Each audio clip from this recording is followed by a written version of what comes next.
roll call and I say your association's name, type a Y and only one Y into the chat box. So yeah, that's a bit of a housekeeping for everybody. And otherwise, I see not everybody is here yet. So if you can all please remind your official delegates to come join the meeting room as soon as possible. That would be great. And yeah, Michael, do you have anything you want to add? Okay, so thank you, Wendy, and hello everyone. Good evening, good morning, or even yeah, good noon to everyone. So just like to make sure like everyone, you have already gone through the reports uploaded to our RA folder, because today we aim to finish the report from regional working group and also the full member associations. So try to make sure you prioritize your reading to those whose reports. Yeah. And also try to make sure if you have any questions later on during the Q&A session, you can try to raise up more questions, because we also anticipate everyone will have more discussion in this regional assembly. Yeah, so that's just one of my comments. And because we haven't started our regional assembly officially, I think maybe we can try to do a screenshot. Can we? Okay. So who would? We'll do at the end, the very end. So like the last RA session. Okay. That'll be fine. Okay. Okay, so I'm not sure if you guys know, but within the meeting room, we also have the IPSF Secretary General. So that's Yelena.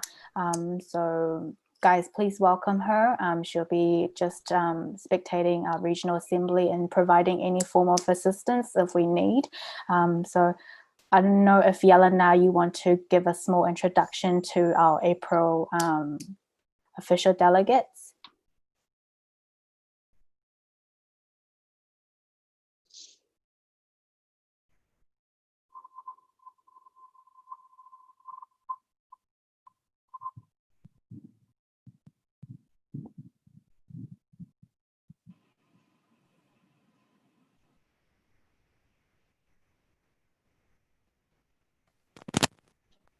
Very excited about this regional assembly.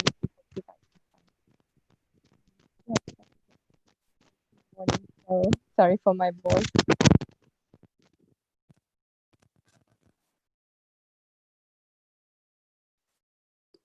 Cool, thank you, Yelena.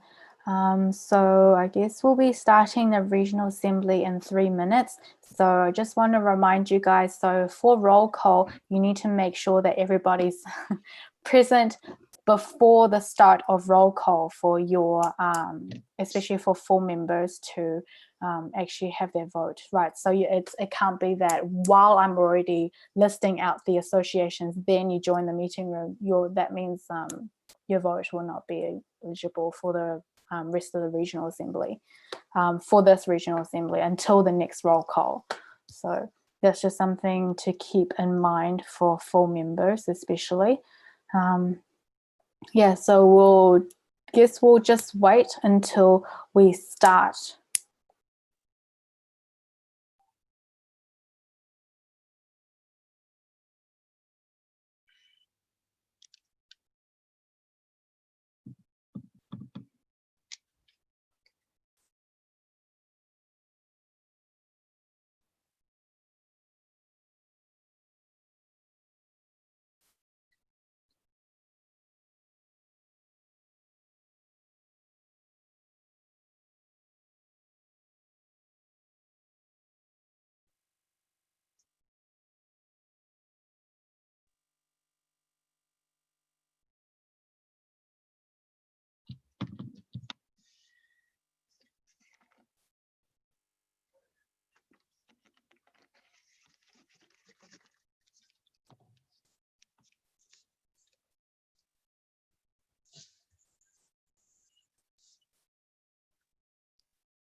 Wendy, Niranjan has one new comment.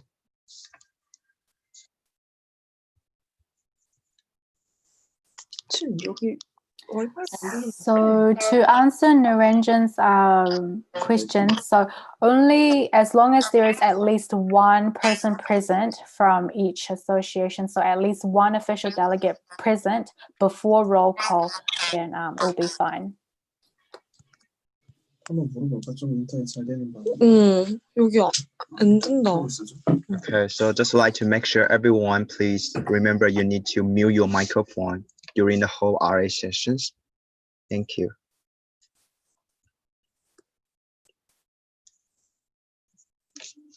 Okay, so now I think it's already time's up for us to officially start our regional assembly. So maybe Wendy, I think you can proceed. Yep, so everybody welcome, first of all, to the regional's 22nd IPSF Asia Pacific Regional Assembly. I'm all very glad to see a lot of associations who are participating this year in the Regional Assembly, especially since, everybody is not all in the same area and the same place. And so great effort to everybody who has spared the time on a weekend to also come attend. So I will now proceed to the roll call. So if I say your association, please type a Y into the chat box. And I only need one Y from each association. So I have NEPSA Australia, MEPS India, ISMA Farsi Indonesia, APS Japan, MyPSA Malaysia, NZAPSO New Zealand, KNEPS Republic of Korea, NUSPS Singapore, PSAT Thailand, PSMSK HKS US Hong Kong, BMFFUI Indonesia, BMChemFA UNPAD Indonesia, BMChemF UGM Indonesia, BMUSD Indonesia, HMF APITB Indonesia, FOP Nepal, NPSA Nepal, PPHSF Pakistan, FJCFA Philippines, JFRPI Philippines, UFA Philippines, PSA Taiwan, User PSA Uzbekistan, TDUPO Vietnam, VNU HCMPO Vietnam. So let me see. I have 1, 2, 3, 4, 5, 6, 7,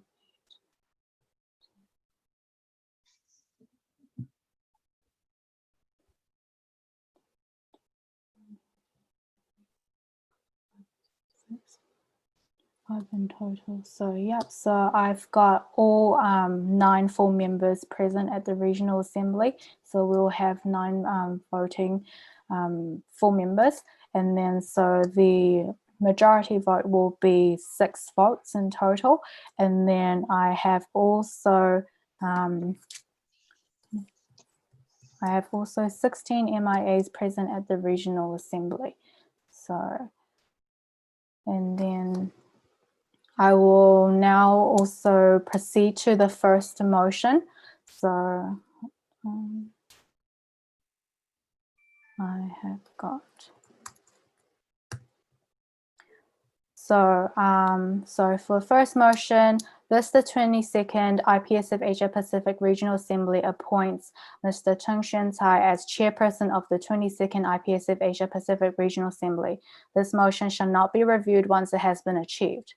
So for those who are against that motion, please raise your voting cards now. So only for members with voting cards will need to raise that if you are against the motion.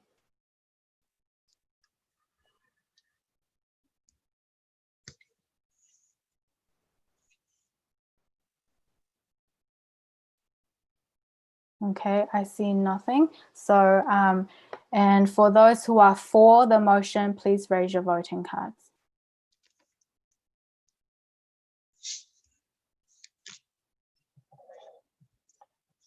We've got 1. So please make sure your voting cards are clearly visible. I know the background can make it a bit blend. So I've got 1, 2,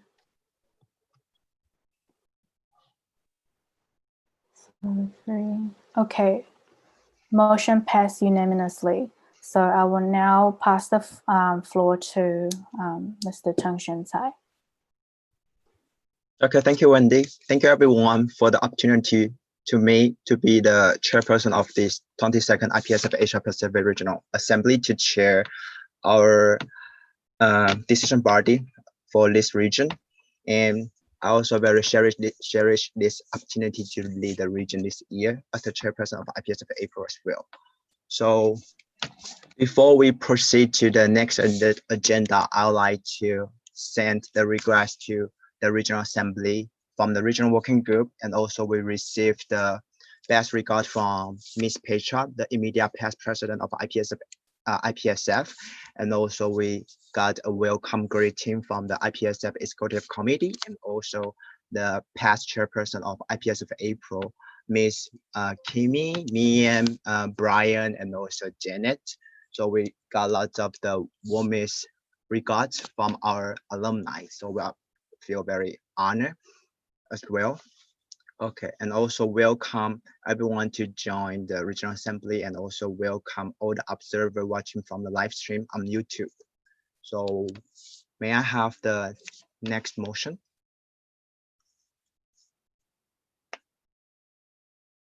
Okay, motion number 2. This the 22nd IPSF Asia Regional Assembly appoint Ms. Wendy Yuan Jen from April Regional Working Group, Mr. Yang Ziwei, my PSA Malaysia, and Mr. Yulin Chai, individual member Taiwan, as members of the motion committee for the duration of this regional assembly. This motion should not be reviewed once it has been achieved.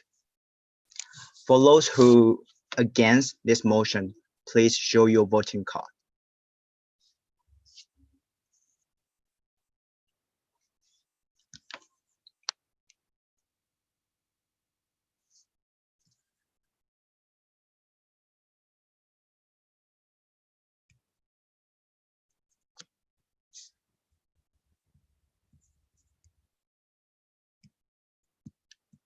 For those who vote the motion, please show your voting card.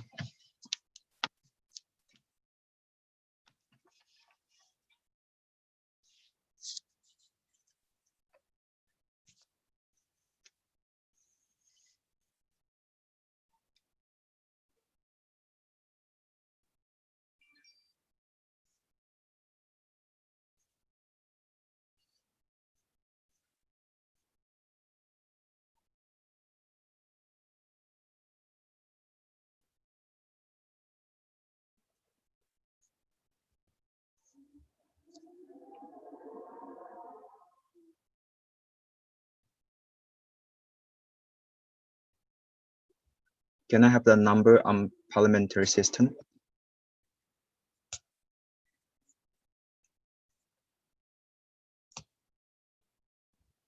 Sorry, so at the moment, I don't have all the 4 members voting, so you cannot abstain from voting for this motion. So please raise your voting card if you're voting for.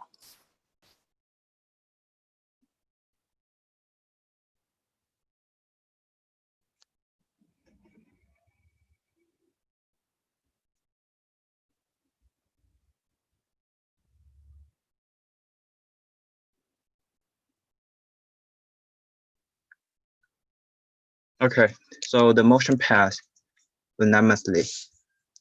So we have the next motion. The motion number 3 is the 22nd IPSF Asia Pacific Regional Assembly appoints Mr. Spaudi Lucianas, HMF APITP Indonesia, Ms. Monica Marin Kenyawan, HMF APITP Indonesia, Ms. Wanitara Elvira, Ismail Farsi Indonesia, and Ms.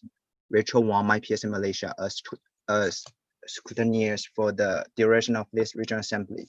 This motion should not be reviewed once it has been achieved. For those who against the motion, please show your voting card.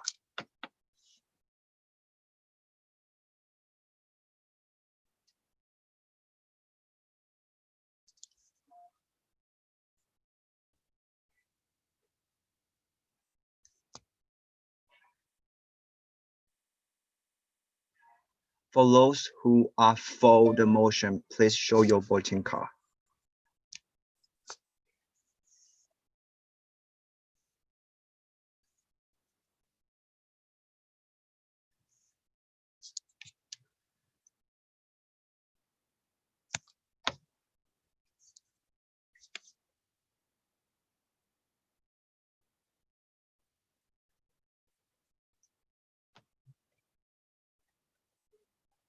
The motion passed unanimously. Now we are proceeding to motion number 4. This the 22nd IPSF Asia Pacific Regional Assembly accept Mr. Yang Zhiwei, my PS in Malaysia, and Ms. Jen Lee, my PS in Malaysia, as meeting secretary for the duration of this regional assembly. This motion should not be reviewed once it has been achieved. For those who are against the motion, please show your voting card.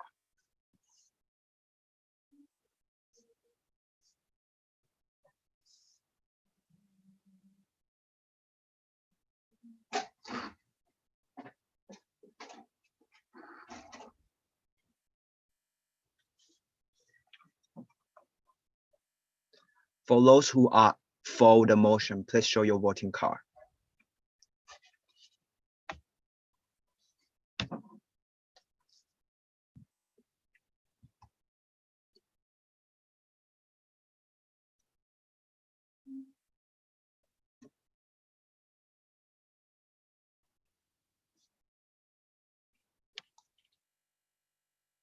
The motion passed unanimously. Now we'll proceed to the motion number 5.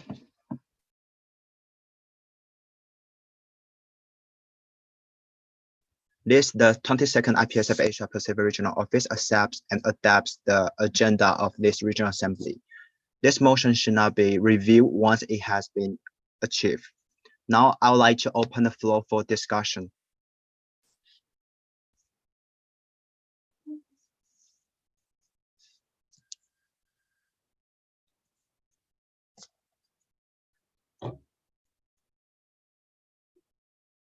Wendy, do we have the speaker? Yes or no?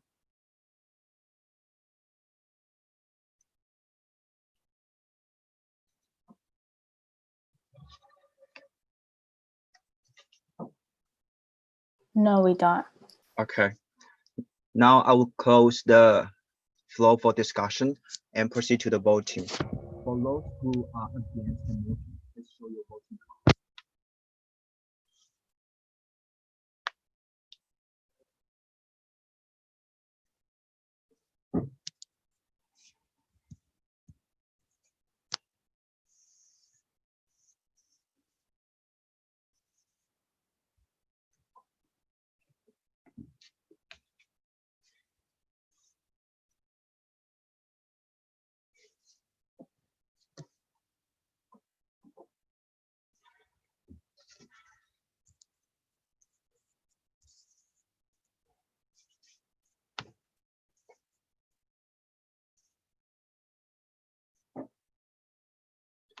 So we have a technical from NASA, Australia.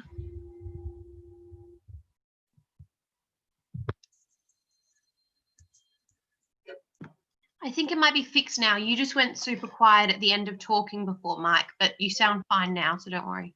Okay, sorry for that. Okay, so for those who are for the motion, please show your voting card.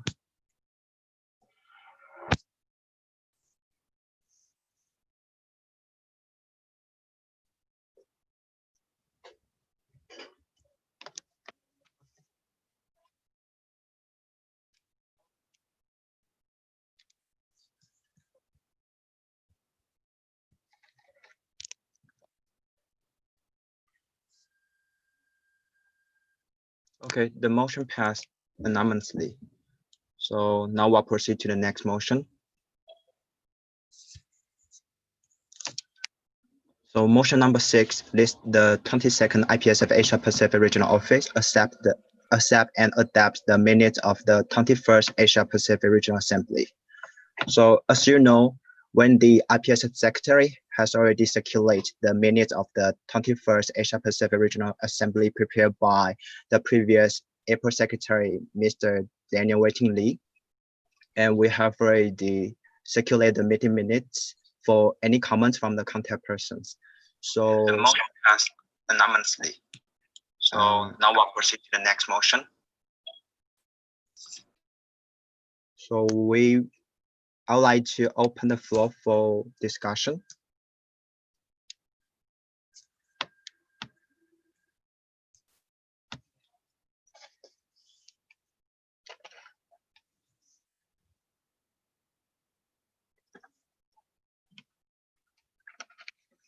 Okay, no one have no comments. Now I would like to close the floor for discussion and proceed to the voting.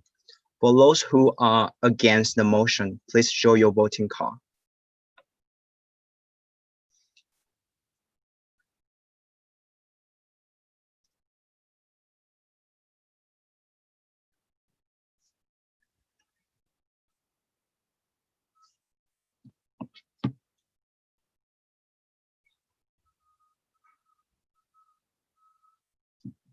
For those who are for the motion, please show your voting card.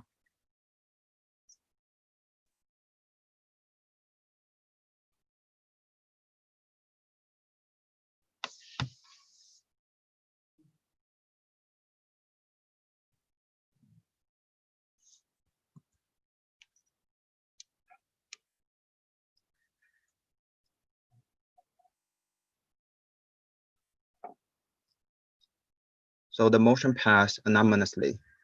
So we are gonna proceed to the next motion.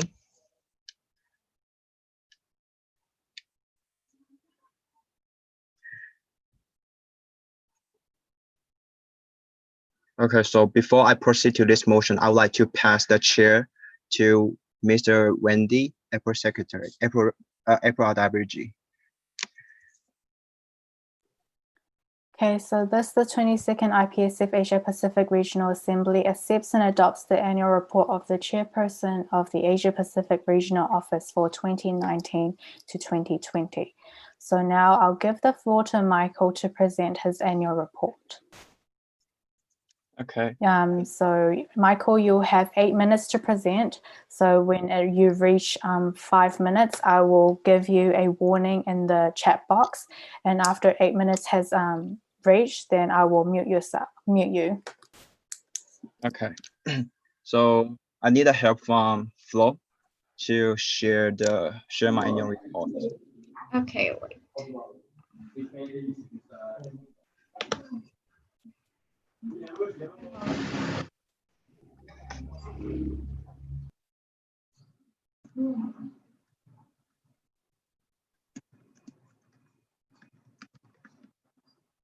Yeah, all good.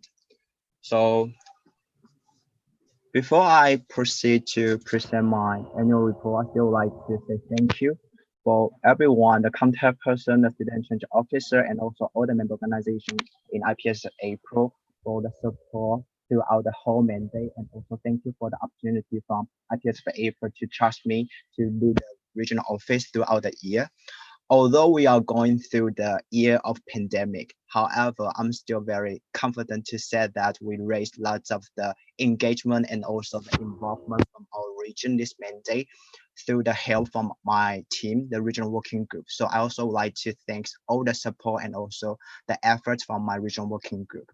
So I will just briefly go through my annual report. So later on, if you do have any comments or any questions regarding my annual report, feel free to raise any question during the QA session. I will be very willing to answer your concern. So just briefly go through my annual goals. So the first goal is try to activate and strengthen the involvement within IPSF APRO and member organizations. So in regards to some internal involvement, so we have the RWG monthly meetings, and also we have organized 5 April RWG MCP meetings for message transparent and also message passed down to our member organization for any activities or any projects hosted in our region. And we are gonna have the 6th one to close the mandate. And also this year we established one membership grant and also project grant to support our member organization in regards to membership and also the project implement. And next will be the April Spotlight. So this year collaborate together with RO to expand the scope of April Spotlight. So we have three sessions, three series for the April Spotlight. One for the member organization branding, another for events branding, and now we are trying to host the Home for SAP project. Scroll down. And we also coordinate with all the region working group to accomplish 5 association visits before the COVID-19 outbreak. And I also tried to engage the IPSF trainers from IPSF APRO to organize some training session for RWG subcommittee at the beginning of the mandate. And also for this LIT, we also try to engage more IPSF trainer for the training topic sections. And we also invite April alumni to be our judges for the online initiative like PCE and also the World Pharmacist Day and also the poster competitions. And we also try to organize lots of the interactive and also innovative project for our members to participate in. Scroll down. Next. And the second goal will be try to implement regional events and projects to build up the innovative programs in our region. However, due to COVID-19, APPS got canceled, but we adapt the situation very well because we try to titrate all the events and also the projects up to the online platform. Like we hosted leaders in training, patient counseling event, clinical skills event, scientific poster competition, and also we had the first ever pharmacy hackathon in our region as well in IPSF. And next. Okay, stop. So here we also will postpone the 6th April Good Pharmacy Practice Education Program in Nepal until next Monday. And we also propose one theme of the year, universal health coverage, to interconnect the project of IPSF April this year. And we also have one collaborative campaign with APRO focusing on climate change. I think that's one of the initiatives I'm very proud to have this year. Next. So the third goal will be boost IPSF April policy and advocacy development and external representation. Although the COVID-19, we cannot really have lots of the external representation at the external meetings. However, we do try to organize some innovative projects together with the stakeholder. You can see here, we have lots of the webinar session organized together with the external partners. And also we signed one agreement with Minsk to collaborate together for the COVID-19 project webinars. Scroll down. And one of the achievement I'm also very proud is the April policy writing work together with Wendy, April secretary this year. After organized the April public health campaign, we tried to publish and draft the policy writing to boost more advocacy work in our region to show our policy and advocacy development in our region. And before the mandate ends, I will try to release full press release to claim and also say some thank you to our external partners to accomplish our collaboration and try to sustain the relationship to the next mandate as well. Next. And for the travel, due to COVID-19, I'm not really allowed to travel really a lot, although we have some plan for travel this year. However, I still made it to the virtual WePro Regional Committee meeting in Manila, Philippines last August 2019. And also I attended to APPS face-to-face meeting to assist the logistic preparation in Singapore. Next, scroll down. So for the future consideration, I hope next generation can try to sustain the regional events and also the project development. For example, APPS, GBPED, hackathon, or any new initiative like public health summit, I propose at this mandate, and also try to boost more external representation and also COVID-19 collaboration after COVID-19 subside.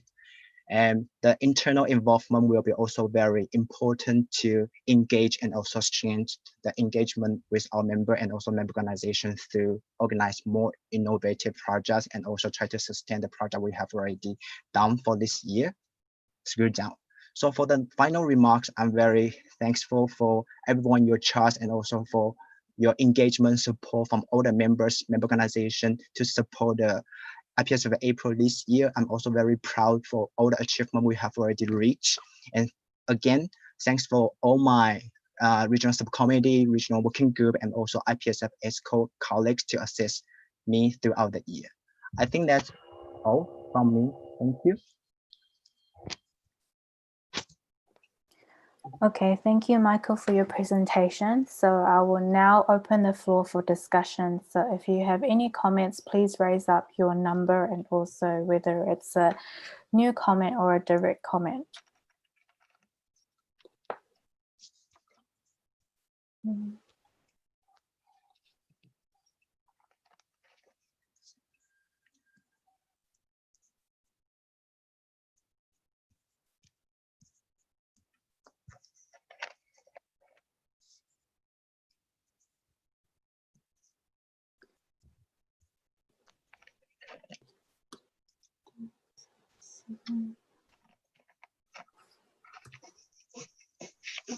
Okay, so I see Choi has a new comment. So Choi, you may have the floor. Okay, so appreciation as usual in the array. So thank you for doing really well during this Monday, Michael. I was able to see you're pushing IPSF APRO really forward. You did much better than my mandate. And really, really thanks for your hard work. I know you really worked hard. Thank you. Thank you, Joy. Okay, does anyone else have any comments?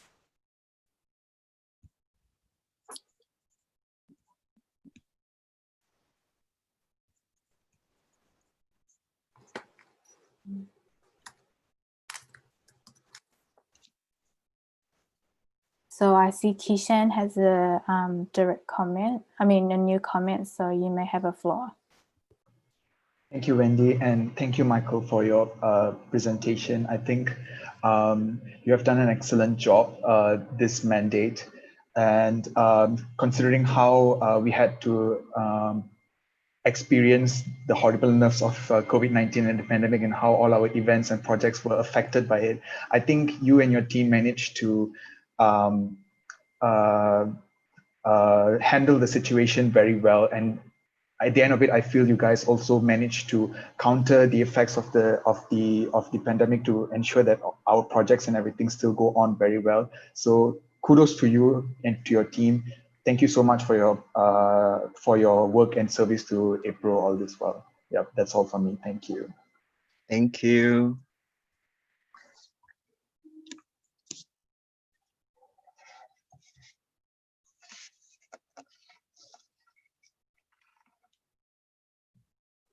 So I think Florencia has a new comment, so you may have the floor. Okay, thank you, Wendy. Florencia April RWG. I would like to also thank Michael as my predecessor in RO for making me who I am today and for assisting me throughout the mandate and to help me with a lot of partnership plans and also, as well as to expand our membership. I think you have done such a good job and I really admire your leadership. So I hope you do well in the future and see you in another journey. Thank you, Michael. Thank you.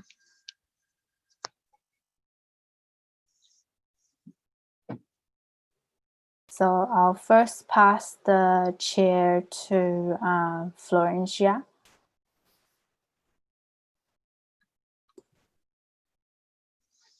I'll pass. Sorry, Wendy, I cannot hear you. So I'll pass the floor to you, Florencia. Oh, okay, I'll pass the floor back to Wendy. Thank you. Okay, so Wendy, RWG. So I guess I want to say thank you a lot to Michael. He's definitely has helped not just me, but also the rest of the RWGs a lot this year, despite him having also his internship at his hospital, but also just being able to provide input on all the different portfolios. And although sometimes he can be quite a workaholic boss, and he can be quite annoying as well, but in the end, what he has been doing was just trying to push us to do the best that we can, and also the best that APRO can. So in the future, we can just be one of the best regional officers of IPSF, because I mean, why not?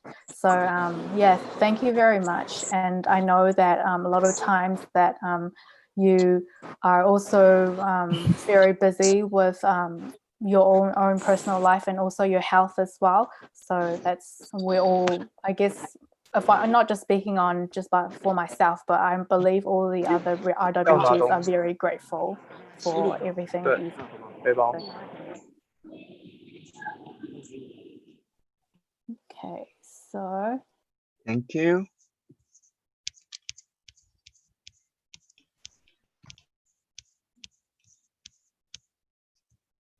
are there any more comments from the floor? Last chance.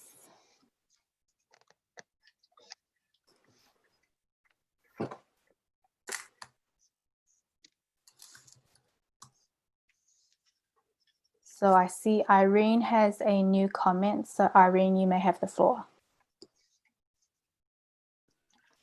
Yeah, I just want to say to Mike, it has been a great leadership for him. I see a lot of new breakthrough and also like new projects this year, and I really appreciate it as an APRO member. And like we can really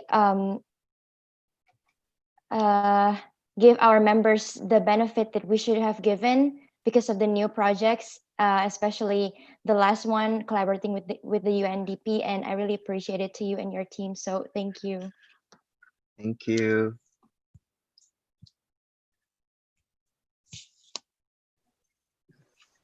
Okay, so I don't see any more comments from the floor.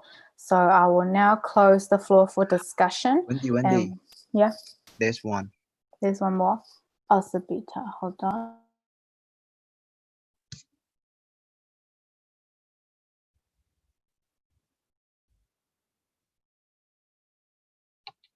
Okay, Sabita, you may have the floor. Thank you, Wendy. So it's for the appreciation for Michael. So since he was RRO and chair, FOP has grown a lot in APRO. And this year we have GPE too. So thank you. Thank you.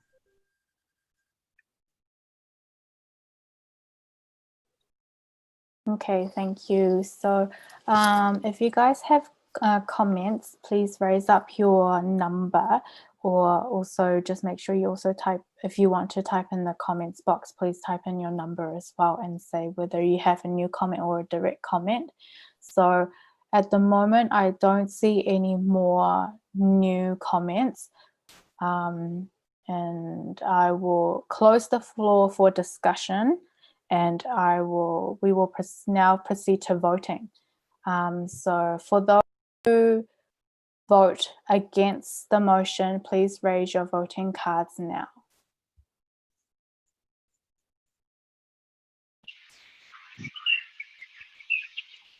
Wendy, a tea. So because now on the parliament system, the second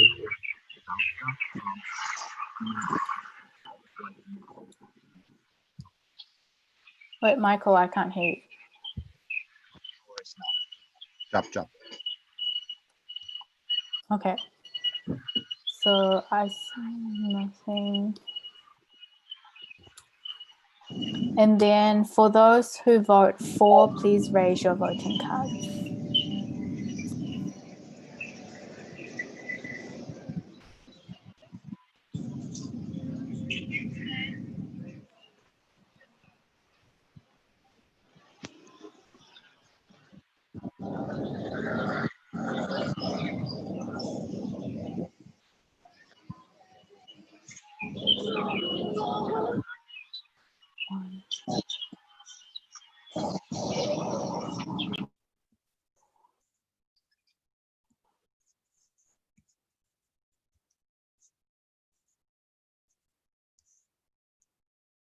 Okay, motion passed anonymously. So I will now pass the floor back to Michael.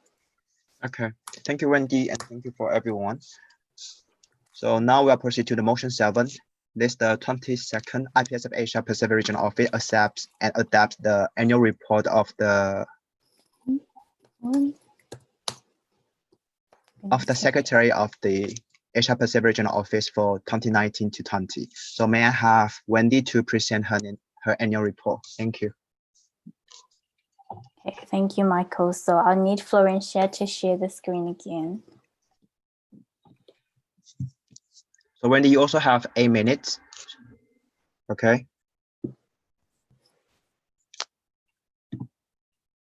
Okay, cool. So I guess before I start off, so I would like to also express my gratitude for APRO for giving me this opportunity to serve the regional office. I guess if I want to just introduce myself, so originally I'm from IPSF New Zealand, and I was elected into position last year at the Regional Assembly in Bandung, and I had a very successful handover with my predecessor, Mr. Wei Ting Lee, and he also was very helpful in giving me a handover document which was prepared by his predecessor, Mr. Yo Wei, and he was also very active when I sought him for various advices regarding the different preparations for official documents and things to do with just the duties of the secretary. Yeah, so for this year, for transparency, I've prepared monthly meetings amongst the regional working group every month, just so that all the regional working groups, we all know what we're doing, and also, for example, what our busy periods are, so that we better know how to support each other and throughout the mandate. And on top of that, I also made sure that there was transparency between the RWGs and all the member organizations, as well as the APRO subcommittee, by sending out the monthly updates to everybody, just so that everyone knows what's happening within the federation internally and externally.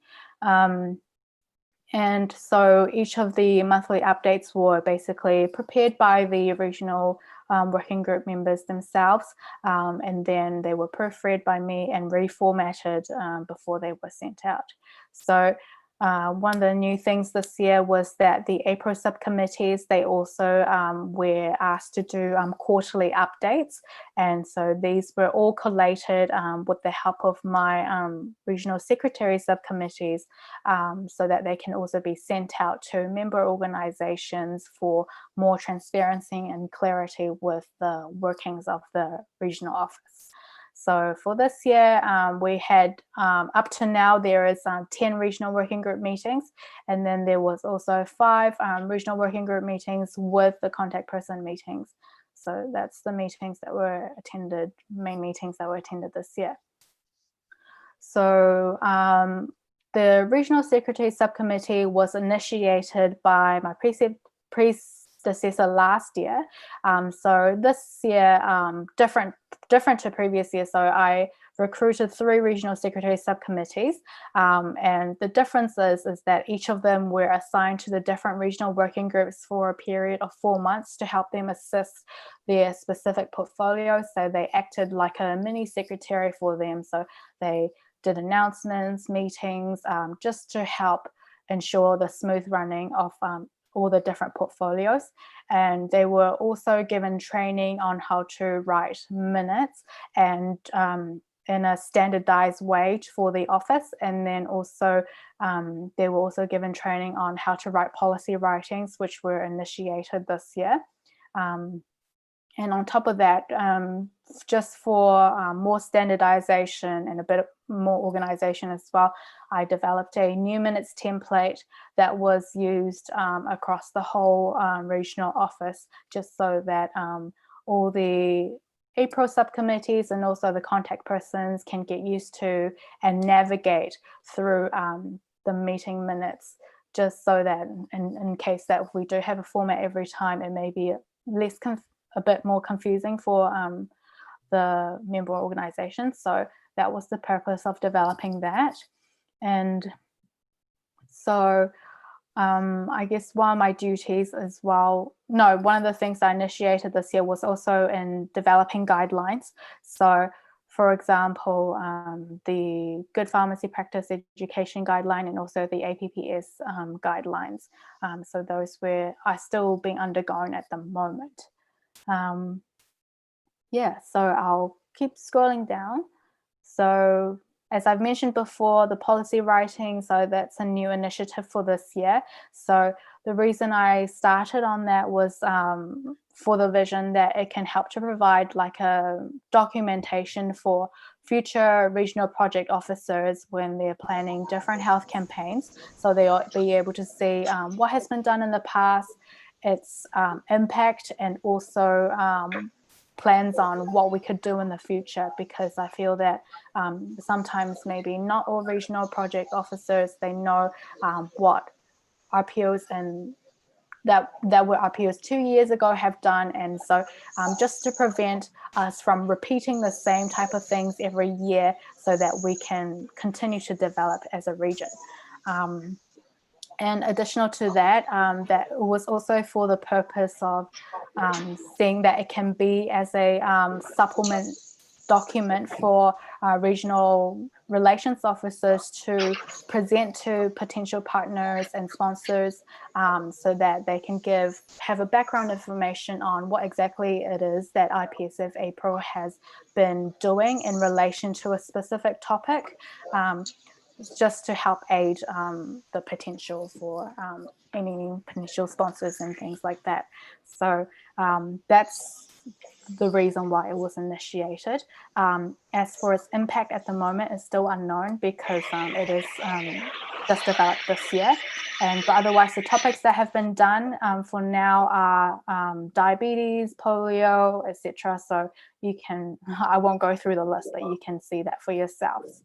So, and then moving on to guidelines. So this year, I guess being in a subcommittee last year in APRO, I realized that there was a lack of guidelines available in APRO, especially for subcommittees who are new to IPSF or IPSF APRO. So in the beginning of the year, I developed a APRO subcommittee guideline for all APRO subcommittees to read. So that's just to help them to be able to understand the federation and also the regional office and the way that each specific portfolio that they are subcommittees of work, so that they can better integrate into the regional office working group. So that was the purpose. And so that was sent out at the beginning of the mandate when all the subcommittee members of APRO is finalized. And currently I'm still developing the APRO Good Pharmacy Practice Education Program. So these are guidelines for hosting those events and also the Asia Pacific Pharmaceutical Symposium. So after they are completely drafted, they will be sent to the IPSF Executive Committee for them to give feedback and review, especially for the APPS, since APPS, they will have PE, PD type of events. So those I will be passing them on to the respective chairpersons for review. And then the guidelines will be done before the end of my mandate, and then they will be passed on to the next host. So for GPBED, I'll be passing the guideline on to FOP Nepal, and then for the APPS guidelines, I'll be passing it on to the UFA Philippines, and also whoever gets elected for the APPS 2022. And I guess going through one of the duties of being a secretary is obviously to proofread documents. So I won't go through the list again, but that's just some of the things that have been achieved for this year. And then next is document preparation. So it's not an exhaustive list, but otherwise that's just some of the examples of the official documents that I have been writing for this mandate. Yeah, so keep going down. So to ensure the smooth running, as I've said before, I've created a standardized meeting minutes template. And also I have developed a APRO subcommittee Google group and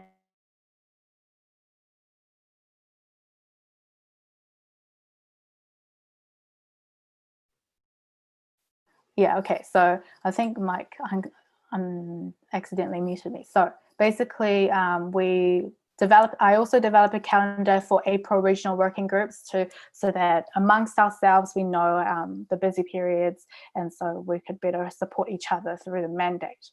And so obviously this year I had to prepare for the regional assembly. I guess one of the difficulties this year is obviously due to the pandemic, the regional assembly had to be held online. And so it was quite tough because there wasn't much guidelines on how to go about that. But luckily I had the assistance of Michael and also the Secretary General, Ms. Yelena Lujic. So yeah, so that was part of the process. And past travels, obviously I haven't been able to travel a lot due to the pandemic, but I was very lucky in that last year I was able to do an association visits with KNAP's Republic of Korea and also APS Japan. So keep going down. And self-evaluation. So yeah, I think this year definitely was quite tough just because the mandate did coincide with busy periods. There's not a time where I have regretted my decision to being a regional secretary. And I think this opportunity and experience has definitely taught me a lot of interpersonal skills. And yeah, so I'm very thankful to not only the member organizations, but also the regional working group and also my subcommittee who just has always been there for all the different times during the mandate. So keep going down. So future considerations. So I guess maybe some of the things that I could recommend for my successor is that perhaps they can suggest to the constitutional working group that we could probably have like a training on the official documents, but also perhaps consider having like a small official documents introduction to the APRO RWGs and also APRO contact persons, so everyone knows the running, and also perhaps also the strategic plans of the federation so that we all can target our goals towards the same vision for the federation. And with communication, obviously with secretary, unlike the regional relations officer, we deal more with documentation. So, but I think one of the things I suggest for my successor is to remain close communication with APRO contact persons to better encourage them to take part in the regional office, but also it would definitely be a lot easier when we are collecting credentials forms or annual reports, and so that they feel that they can approach the secretary a lot easier for things regarding the official documents. So as I have been given the secretary handover guideline that was developed by Mr. Yoza Wei, I will be making amendments on that handover guideline. So perhaps I can add things about if a pandemic was to strike again, or maybe COVID-19 doesn't end next year, then I can talk about how I had prepared for the online regional assembly this year. So yeah, so I guess final remarks, I'm very thankful to everybody, and I truly enjoyed every moment and everyone that I have come to meet through this mandate. So I hope APRO continues to shine. Yeah, that's all from me. Thank you.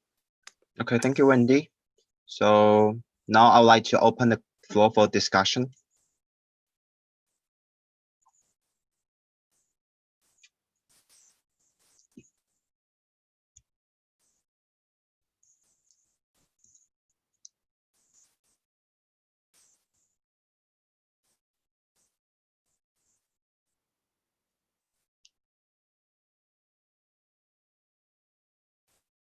Okay, I can see we have FJCPPHA.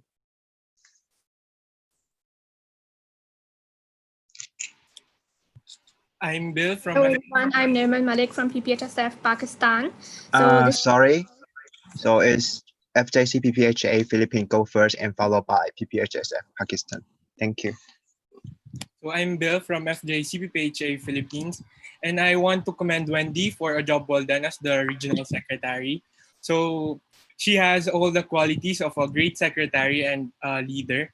So she's proactive, organized, and she handles people very well and delegates tasks very effectively. I believe her work in the APPS guidelines and the GPP ED guidelines will be great help for APRO in the future. And I think I can speak for Spaudi, me, and Jane in the Secretary Subcommittee that you've helped us grow both professionally and personally under your leadership. So that's all for me. Thank you. Okay, thank you, FJCPPHA, and we have PPHSF Pakistan and followed by UPPHA Philippines. hello again, this is Nirmal Malik from PPHSF Pakistan. So this is a short appreciation note for Wendy, who is the Secretary General. I would really want to mention that Wendy has done a great contribution to APRO by making the minutes for which are used for recording the meetings, because minutes is something I would say it should be it should have a template which should be very easy to record the precise things for the future of APRO. And also about the guidelines, I think the guidelines which I made for the APRO subcommittees, it's very useful for the next mandates, because this is how we are going to know what is our direction for the whole of the mandate. So thank you, Wendy, for all your work. Thank you, PPHSF Pakistan. And now we have UPPHA Philippines and followed by PSA Taiwan. Hello, William, Youth of Philippines. So I think Bill already mentioned it, but I'd also like to thank Wendy for her work on especially the APPS and the GPP80 guidelines. I think I can thank you on behalf of my team for the work you've started, and that I really look forward on further developing these guidelines to help make 2022 even better, as well as my own 2021. So thank you so much, and that's all from me. Okay, thank you, PPHA Philippines. And now PSA Taiwan followed by CANAP's Republic of Korea. Daniel, PSA Taiwan. So thank you very much, Wendy, for your hard work. So as the president of PSA Taiwan, also the previous APRO secretary, I really appreciate for your assistance and support for PSA Taiwan, other association, and also the APRO RWG as well. You always answer and also respond to our questions like pretty soon. And from your report and from what I've seen, what I've heard, I can tell that you really achieved a lot, including the subcommittee training, the policy writings, and also the preparation of the guidelines, some of which that I couldn't achieve during my mandate.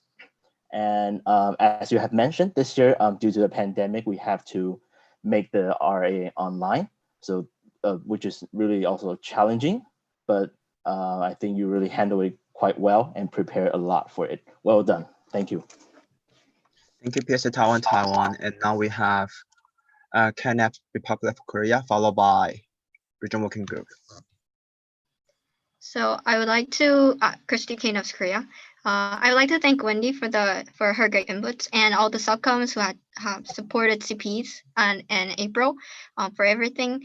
And also I'd like to especially thank her for making an opportunity to visit KNAP's for association visit in last November. It was actually really nice, and as a pleasant experience with you and all the KNAPs who even worked in the APRO subcom as APRO subcoms, where we could gather and like hang around and spend time together. Other than that, I would also like to mention that I had a great time reading the policy paper that the Secretary Subcom had published. And kudos to all your work and awesome work and the development you guys had brought to the APRO. And the last thing I remember that last year in maybe like October or November, we had a chance to solve a quiz that was about like IPSF official document. It was quite long ago. I don't think I can remember that well, but I remember going over the official documents and like seeing which coordinator matches to which portfolio, and it was quite very it was a good experience for me to learn about official documents. So yeah, so I kind of hope April RWG will continue those kind of mini events next mandate. That's all for me. Thank you. Thank you, Kenneth, Republic of Korea. And now the regional working group followed by APSA Japan. Yeah.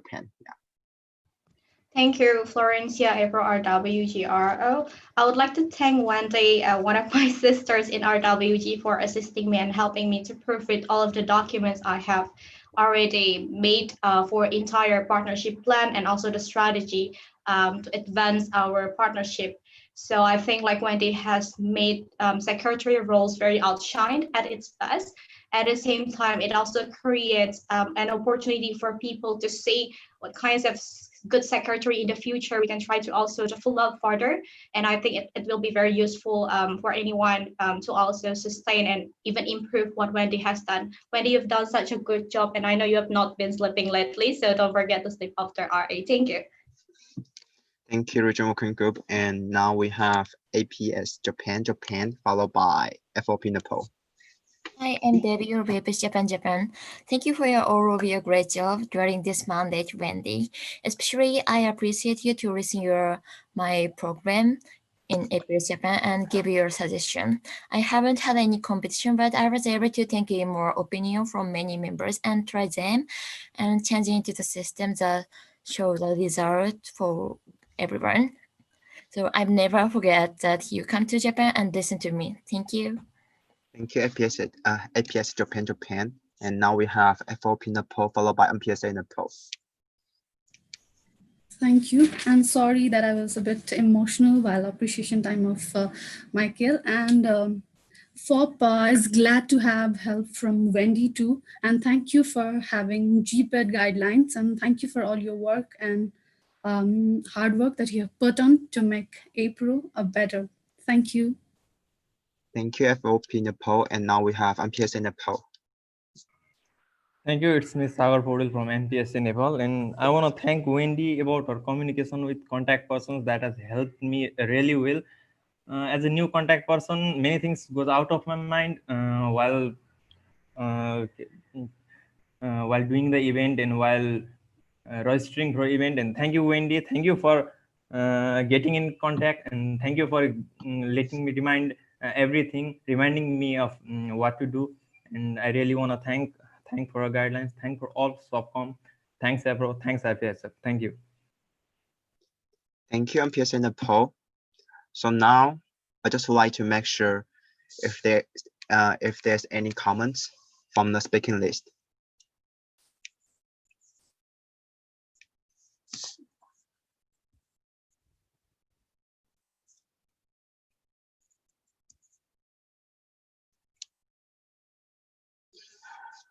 Okay, if no, I'd like to close the floor for discussion and proceed to the voting.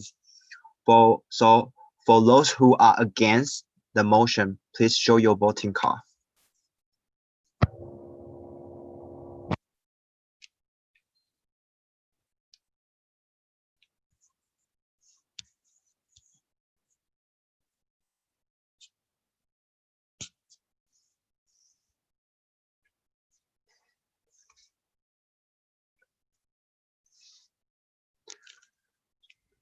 For those who are for the motion, please show your voting card.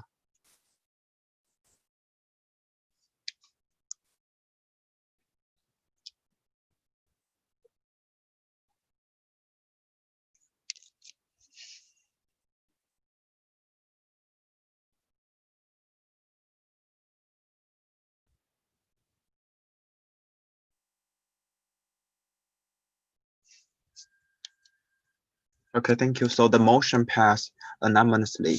So we are going to proceed to the next motion. Motion number 9, list the 22nd IPSF Asia Pacific Regional Assembly accept and adapt the annual report of the Regional Media and Publication Officer for 2019 to 20. So may I have Evelyn to present your annual report?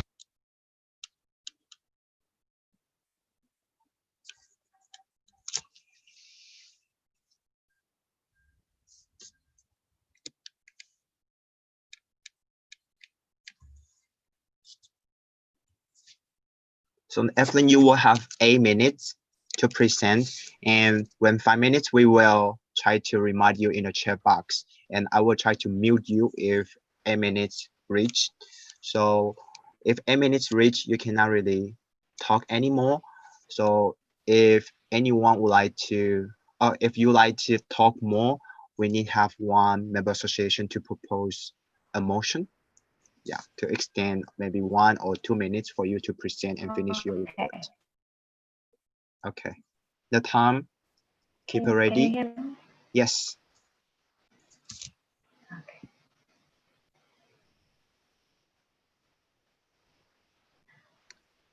Now you can proceed. Okay. So, hello everyone. My name is Evelyn. I'm the Regional Media and Publications Officer of IPSF APRO 2019-2020. I want to say thank you for the opportunity that given to me so I can be the Regional Media and Publications Officer in this mandate. So I was elected as the before at the 21st IPSF Asia Pacific Regional Assembly in Bandung, Indonesia. Evelyn, sorry. So maybe you can try to turn Yeah. off your camera and your connection will be more stable because your voice is a little bit cracky. Oh, okay.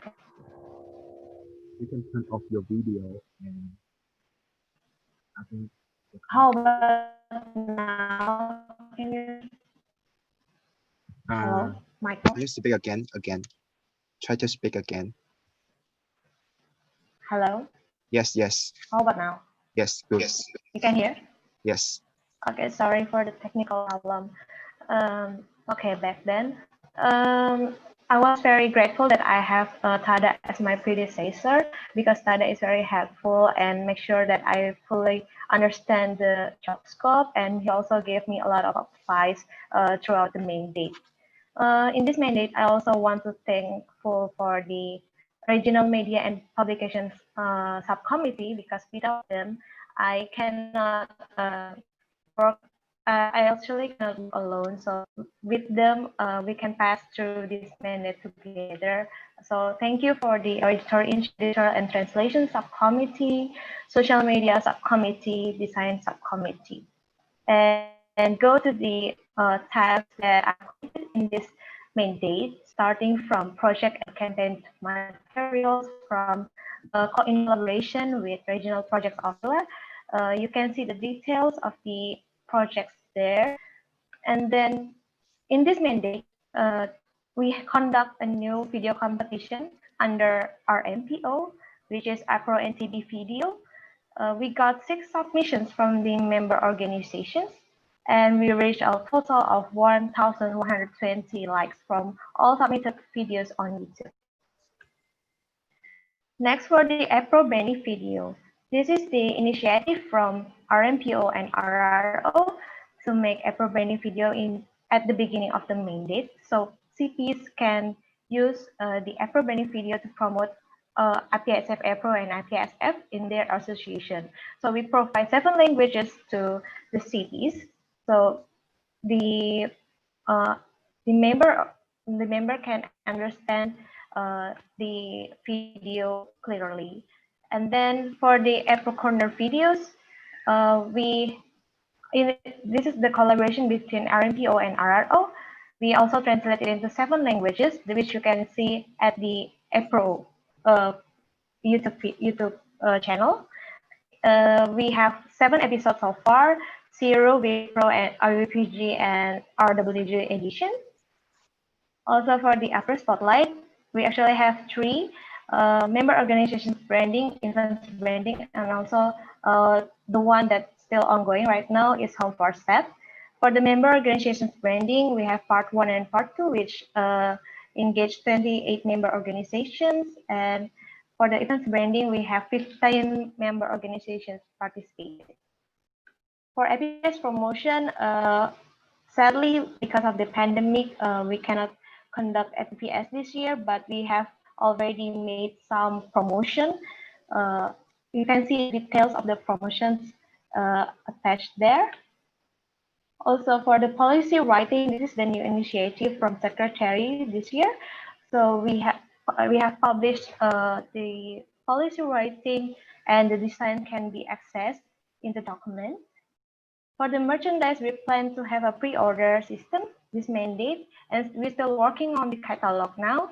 You can pick the design right now through the link to see this design. And also for the social media updates for Facebook, I'm really grateful that in this mandate we achieved around 2,000 likes and followers in the Facebook. And for Instagram, we reached 2,000 followers too. And on the Twitter, we reached 2,130 followers. And for YouTube, we have approximately 50 subscribers. And for LinkedIn, this one is the newly established in this mandate, and we gained already 150 followers at 2nd of July. For the publications, in the issue we have like 2 publications this year, including APRO World Diabetes Day and World No Tobacco Day. Also, we produced a booklet, Leaders in Training booklet for APRO Online LIT. And there are some other tasks that have been completed. You can see it at documents. And for the ongoing projects, for the past travels, because of the pandemic, I cannot travel a lot. I have to go to association visit and also at meeting in Singapore. For the self-evaluation, I believe I have some weaknesses and sometimes I cannot meet everyone's expectation. I try to manage my time between school and airport. I'm very grateful that I have RWG, my subcom, and also all people that try to back up me when I was very busy. I believe I have improved a lot in this mandate because of you guys that support me. For the future consideration for the RMPO, I hope that you can minimize of social media teams since there are more applications to manage social media. And I hope to sustain the video completion under RMPO portfolio and cooperate with RPO. And since there will be contracts joining RPro, I want the next RMPO to consider to add more editorial and sensation team. And because in this mandate the website will be renewed, we can try to make it sustain and keep updated. And then I hope we can try to engage more members in APRO YouTube channel. For the final remarks, even though I didn't really say that much, but I hope in this year I learned a lot to make myself more confident. And I feel like I have a lot of support from everyone. So thank you for everyone that brings me to this stage. I admit that I have a lot of weaknesses, but thank you for accepting me fully. So I hope the next RMPO will be better than me and do the best for APRO. Thank you. Thank you, Evelyn, for your presentation. And now I would like to open the floor for discussion. So if you have any comments, please show your number card.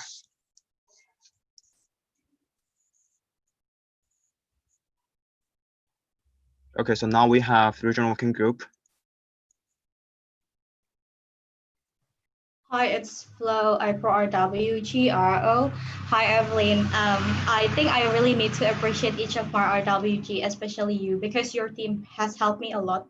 Not to mention also Neri and Lucas and the rest of your team, because you have been also helping me so much in order to like do a lot of designing, and I think I really enjoy brainstorming parts to make sure that we have a very good promotions for the brand recognition of IPSF APRO and also APPS. So overall, I think you have done so much a good job, and I can see a lot of like new followers, new likers, and new initiatives coming from your end. I really like your job. Thank you. Thank you. And we have my PSA Malaysia followed by Regional Working Group. Okay, hi, Kishan from my PSA Malaysia. Evelyn, thank you for your annual report presentation. I just want to say that as one of your subcom members, I had a very fun time working under you. I feel that despite you being busy and trying to manage the entire team, I feel like you have achieved a lot, especially on social media and coming up with many beautiful designs and keeping up with our engagement with our members. That's something that I really commend you about. And yeah, I really had a fun time working with you. So thank you for your work, and thank you for leading the regional media and publications team. Thank you so much. Thank you. And we have Regional Working Group followed by UPPHA Philippines. Hello, this is Na from APRO RWG. So first of all, I would like to give my highest gratitude to my RMPO, Evelyn. Thank you so much for all the support and also your hard work. You really set a higher bar for RMPO next year.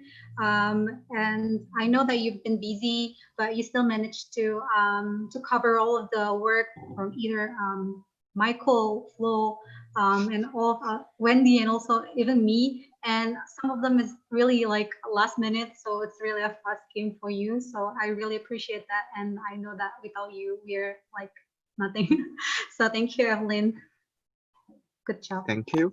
And we have UPPHA Philippines followed by APS Japan. Hello everyone, I'm Miguel from UFA Philippines. I'd like to commend Evelyn, first of all, because she's really a great leader, even if she may not look very confident. Her skills make up for it. Speaking from as someone from the social media subcommittee, Evelyn has some sort of self-negation wherein she does everything she can, even if she have people to do it for her. She, as long as she can do it, she'll be the one stepping up to do the job. And aside from that, she also constantly checks on everyone whenever we're not kind of responding. She'd check on us on whether we're doing okay. So I believe that she made a great connection to her team as well. That's all. I'd like to thank you again. Thank you. And we have APS Japan followed by Regional Working Group. I'm Nana, APS Japan, and as a M&P subcom member, I really appreciate for you. This is my first time to work in April, and I'm a little bit nervous, but thanks for your kind introductions and trainings, also making good task schedules. I enjoyed working. April Corner and some other YouTube video are awesome. Thank you again. Thank you. And now we have Regional Working Group followed by FOP Nepal. Wendy RWG. So I guess really thankful to Evelyn because she is the only person in the RWG group that does design.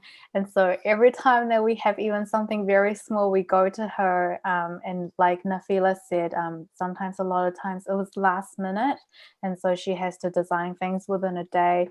And she also has to manage her own publication list as well in her own team. So a big commend to Evelyn because that's, I guess, what true time management and also leadership is. So thank you, Evelyn. Thank you. And now we have FOP Nepal followed by KNAP's Republic of Korea. Thank you. This is Sabita Rimal, FOP Nepal. Firstly, I'd like to thank Evelyn for the virtual background of this regional assembly, though I could not fit with that. I really love that. And secondly, I really loved the APRO social media activity. It has been a motivation for FOP to grow like APRO in social media. And the third, I have one suggestion for the IPSF APRO from my side is, I think it will be more better for APRO to make our family more stronger and bigger if we have an alumni page or section in the group, which will keep the APRO alumni, and a few years later, the generations to come will come and see what JAME, the IPSF APRO RWG 1920 are. So I think that will be a good idea. So it's from my side. Thank you very much. Thank you. Evelyn, did you want to respond to the comment?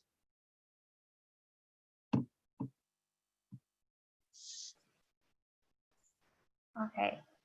Thank you for the suggestion. That's really a good idea, and maybe we can do it for the next year. Yeah. Okay, thank you. So now we have Kenneth of Korea, followed by It's Yerim KNS Korea. Due to COVID-19, I think media and promotion team's work was crucial than ever. And as student exchange officer, the Home for SAP project is very successful to inspire potential SAP outgoing students. So I really appreciate your hard work and thank you for everything. Bye. Thank you. Bye. Okay, so sorry for that. So now we have APS Japan, followed by UNPAD Indonesia. I am Leo from APS Japan. Thank you, everyone, for presentation. As a member of editorial and translation subcommittee, you manage a task and responded flexible to programs. Also, SNS was updated quite often, so I was able to understand the event information and other information as a April member. I praise your hard work and thank you. Thank you. And now we have UNPAD Indonesia. So yeah, thank you, Evelyn, for your presentation, and I am really grateful to be part of your team for this mandate, and I really appreciate all of your hard work and all of your consideration for your team.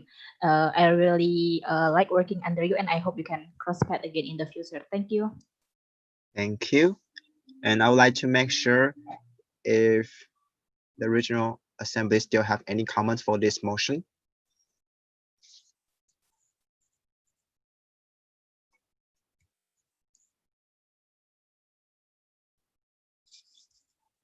Okay, I can see no more comments in the speaking list. And now I will close the discussion. I will close the floor for discussion and proceed to the voting. So for those who against the motion, please show your voting card.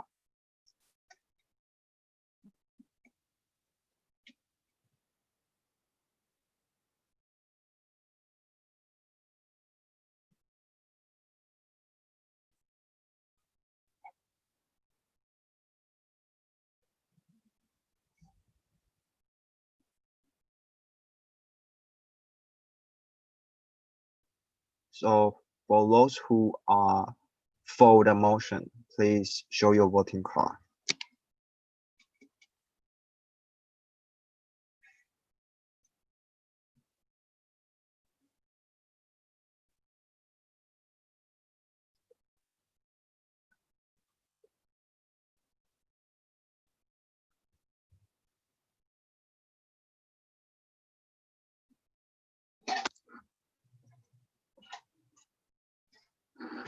Okay, so the motion passed unanimously. So now we are proceed to the next motion. So the motion number 10 is the 22nd IPSF Asia Pacific Regional Assembly accept and adapt the annual report of the Regional Project Officer for 2019 to 20. So may I have the presentation from Nafila? Hi, can you hear me? Yes, so Nafila, you will have 8 minutes to present, and we will try to remind you in the chat box when you reach 5 minutes, and when 8 minutes is thumbs up, I will just directly mute you, okay? So I think I need help from Florencia to share my report. Okay, Flo?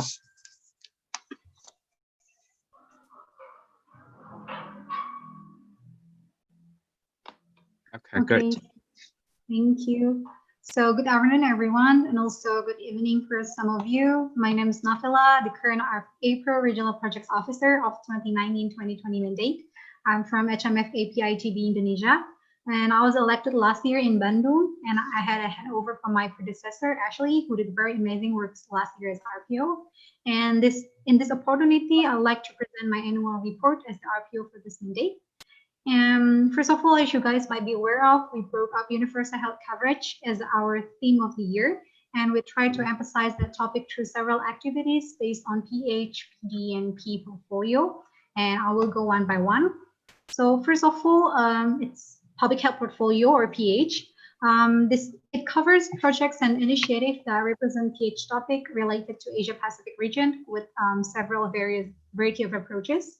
So first, we have International Health Day celebrations. So actually, we plan to celebrate 27 different UN and WHO International Health Days until the end of the mandate. And we'll already managed to celebrate 18 out of 27 days. So it's still going on.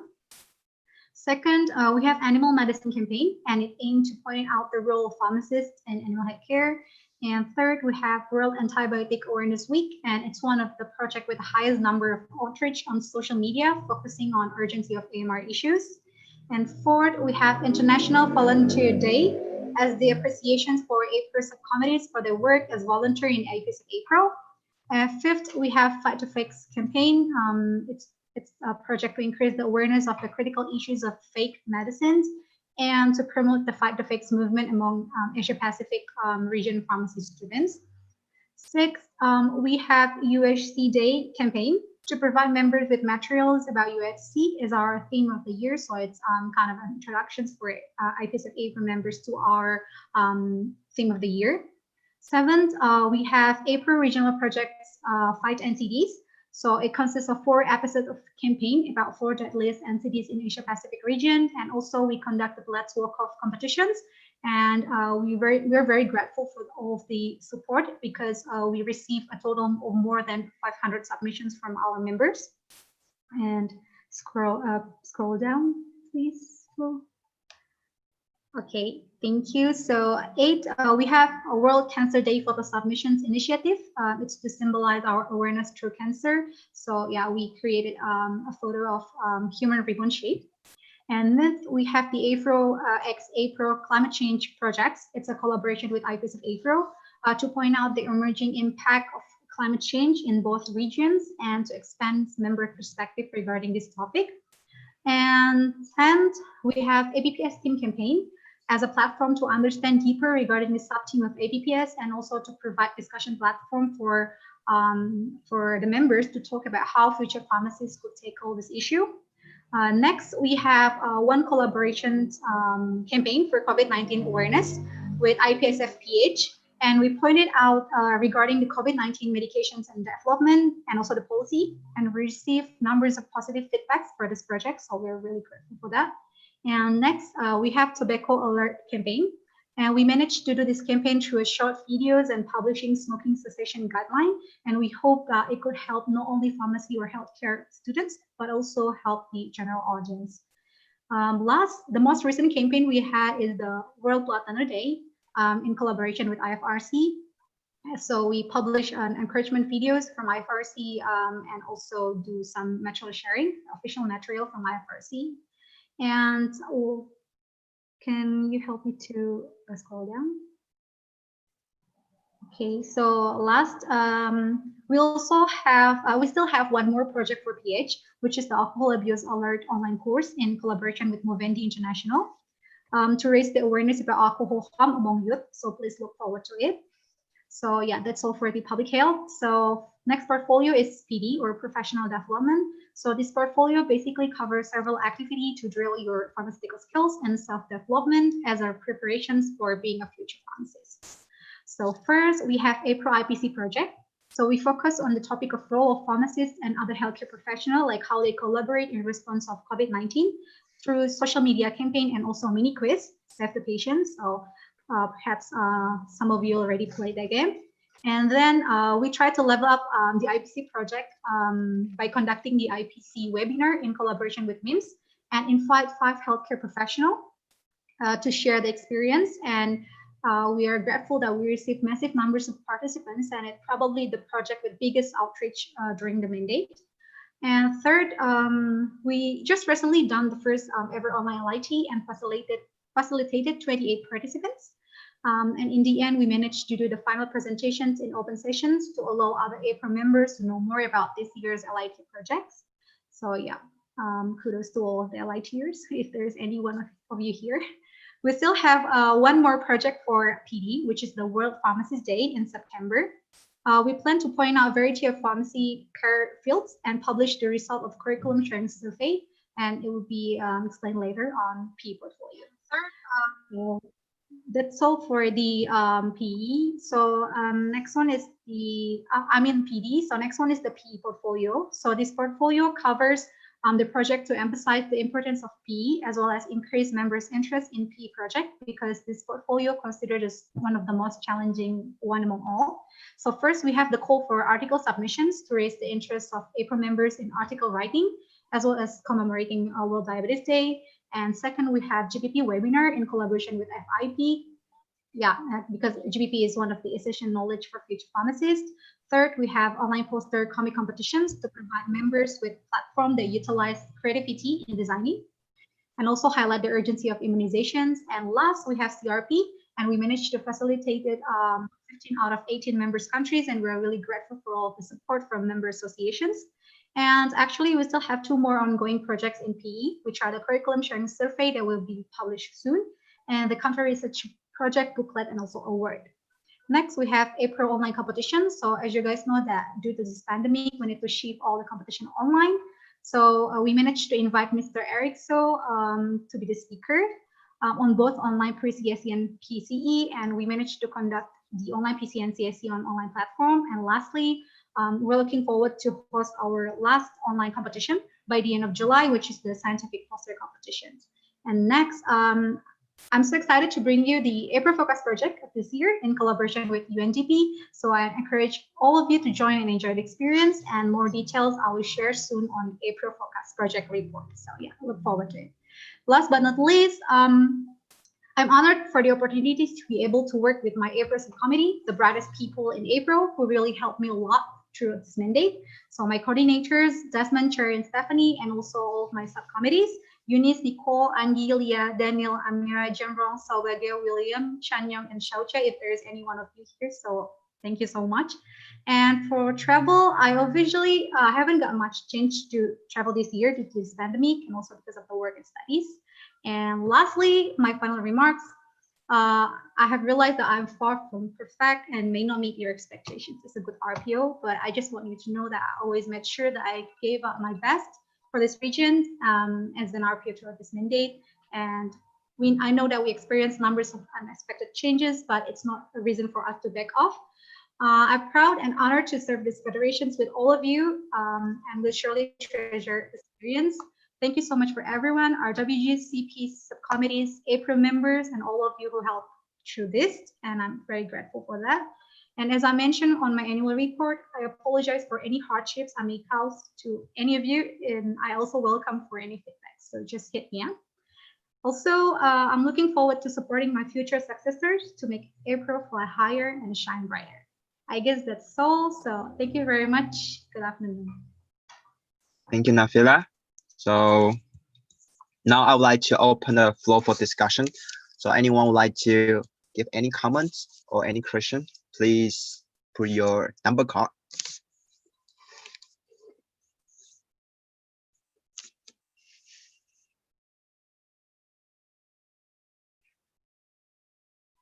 Okay, so now we have PPH. Sorry.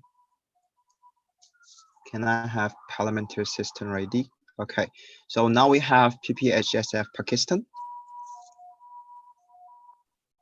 Hello everyone, this is Naiman Malik from IPSF Pakistan again. So I would like to thank Nafila for all the amazing projects and campaigns we had this year. And I would like to mention that from Pakistan, we had a lot of interest shown for the PCE and CE workshop and the competitions. So thank you so much for that. There has been an amazing feedback for that. And also, I really appreciate the collaboration you did for Change for SDGs Challenge. So thank you very much. Thank you. And now we have PSA Taiwan, followed by ITB Indonesia.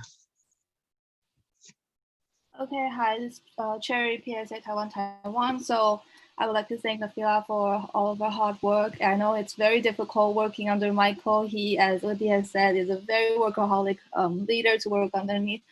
However, I think you did a very good job. Also, not just with organizing all of the projects and all the events, but also as a great leader as well. The RPO subcommittee is a very happy subcommittee. You have lots of people to manage, and I think you did a great job with that, and it's been a pleasure working with you. Thank you. Thank you. And now we have ITB Indonesia, followed by Regional Working Group. Hi, it's Karina from HMF APITB Indonesia. So thank you, Nafila, for your presentation. I want to thank you for providing so many fresh and exciting projects throughout your mandate. And from those, on behalf of HMF APITB members, we were always glad and excited to join those projects, especially for Fight NCDs and World Cancer Day call. I saw that my members were really glad to get involved in APRO projects. Keep up the good work, and I believe for the next RPO it will be challenging because of the COVID pandemic, but as a feedback, our members really love joining the webinar. That's all. Thank you. Thank you. And now we have the Regional Working Group, followed by Ismail Farsi Indonesia. Thank you. I'm Flo IPRO RWG. I would like to say to Nafila, yay Nafila, finally you have been in this point. And I think like you have been such a very good RPO, and it is very suiting you best. It makes you outshine this role very well. And then I just would like to thank you and honor you because like you have been one of my RWG friends that we have already do a lot of brainstorming, even like sleepless nights to secure a lot of partnerships for the projects. And I think I cannot do it without you and Michael. So I really would like to thank you for everything and to help me with everything as well. Thank you. Thank you. And now we have Ismail Farsi Indonesia, followed by UPPHA Philippines. Okay, Aprilia is my first Indonesia. I would like to thank Navila since I'm working as IPSF CSE coordinator. I know even though Navila have so many projects in her hands as APRO RPO, I really appreciate Navila smooth collaboration, communication, and even she is helping me in my CSE competitions. And I'm really thankful for whatever you have done to Global and to APRO. Thank you. Thank you. And now we have UPPHA Philippines, followed by PPHSF Pakistan. William, UFO Philippines. Nafila, thank you so much for this mandate. I don't even know where to start, honestly. I feel like we've come a long way from GGMUN in Malaysia, but it's been a really enjoyable mandate with so many projects that I think my association members were able to really enjoy. Me also. It's been my favorite mandate so far in IPSF, and I'd like to thank you for that. And yeah, I hope to work with you some more soon, and thank you so much for the work you've done. Thank you. And now we have PPHSF Pakistan, followed by Regional Working Group.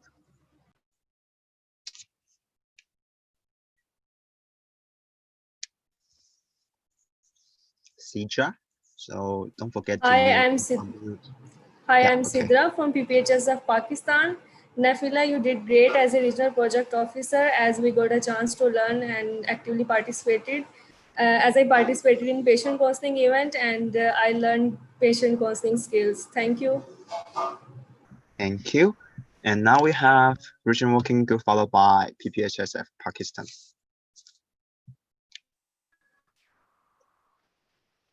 Hello, I'm Evelyn Apology. So I want to appreciate Nabila. You really did a good job, and Without you, Jack might not reach the engagements that big in IPSF APRO. So you did a really good job. Very thankful, and you also have design proposal for us. You prepared it with your team, and it's really helpful for us. So really thankful for Nabila and your team. Yeah, thank you. Thank you. And now we have PPHS Pakistan, followed by Observer. Yeah, that's me, Vakas. And first of all, very thanks to Nafila for arranging such great events and very successful too. I also participated in CSE, and I must say that within a month, our association got into the both of these events in the knockout levels, and that were very great events, I must say, and very greatly organized. The mechanisms were very helpful, and Nafila personally was very helpful, and she guided us very well. Thank you. Thank you. And now we have the comment from Observer.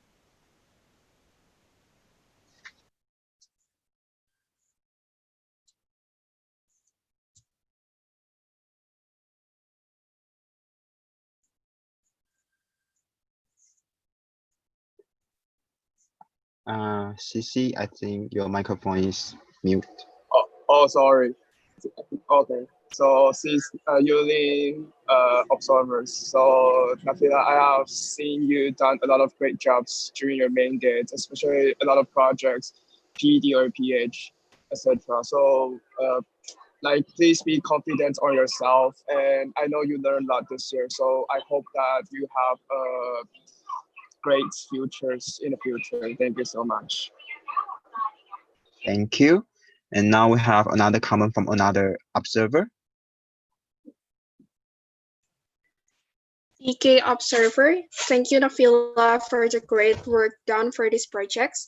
You are super meticulous with your work, and I really enjoyed some of the projects that you have pushed forth, especially those PCE and CSE that were put online. It really must have been challenging, but you have done so well. Thank you. I hope the next RPO can continue flying the flag high. Okay, thank you. So I'd like to make sure if there's still any comments from the floor.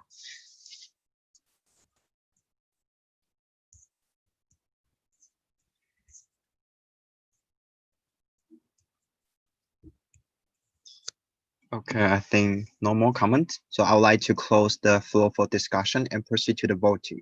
So for those who are against the motion, please show your voting card.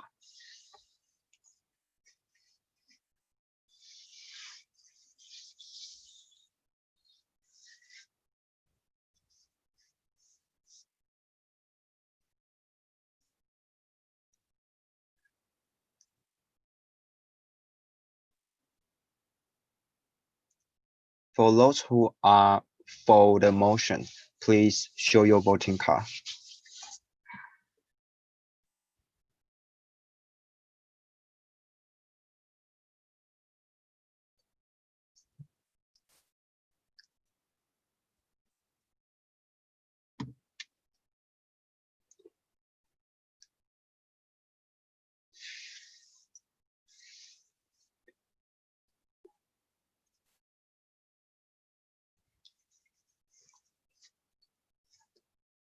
Okay, so the motion passed unanimously. So now we are gonna proceed to the next motion. Motion 11. This the 22nd IPSF Asia Pacific Regional Assembly accept and adapts the annual report of the Regional Relations Officer for 2019 to 20. So now may I have floor to present your annual report? Yes, thank you, Michael. So you will have 8 minutes to present, okay? I will remind you when 3 minutes left, and I will directly mute you when it's time's up. Okay, thanks, Michael. Hello everyone, I'm Flo and I'm your Regional Relations Officer. I think this is just the way that I greet you a year ago in the 1st of October when we step up in our first mandate, especially for all of the contact persons that have been through with me for the entire of CP's handover.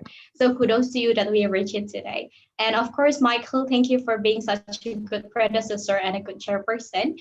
I think I'm just lucky because some involvement in IPSF Global and also IPSF APRO external meetings have shaped me who I am today.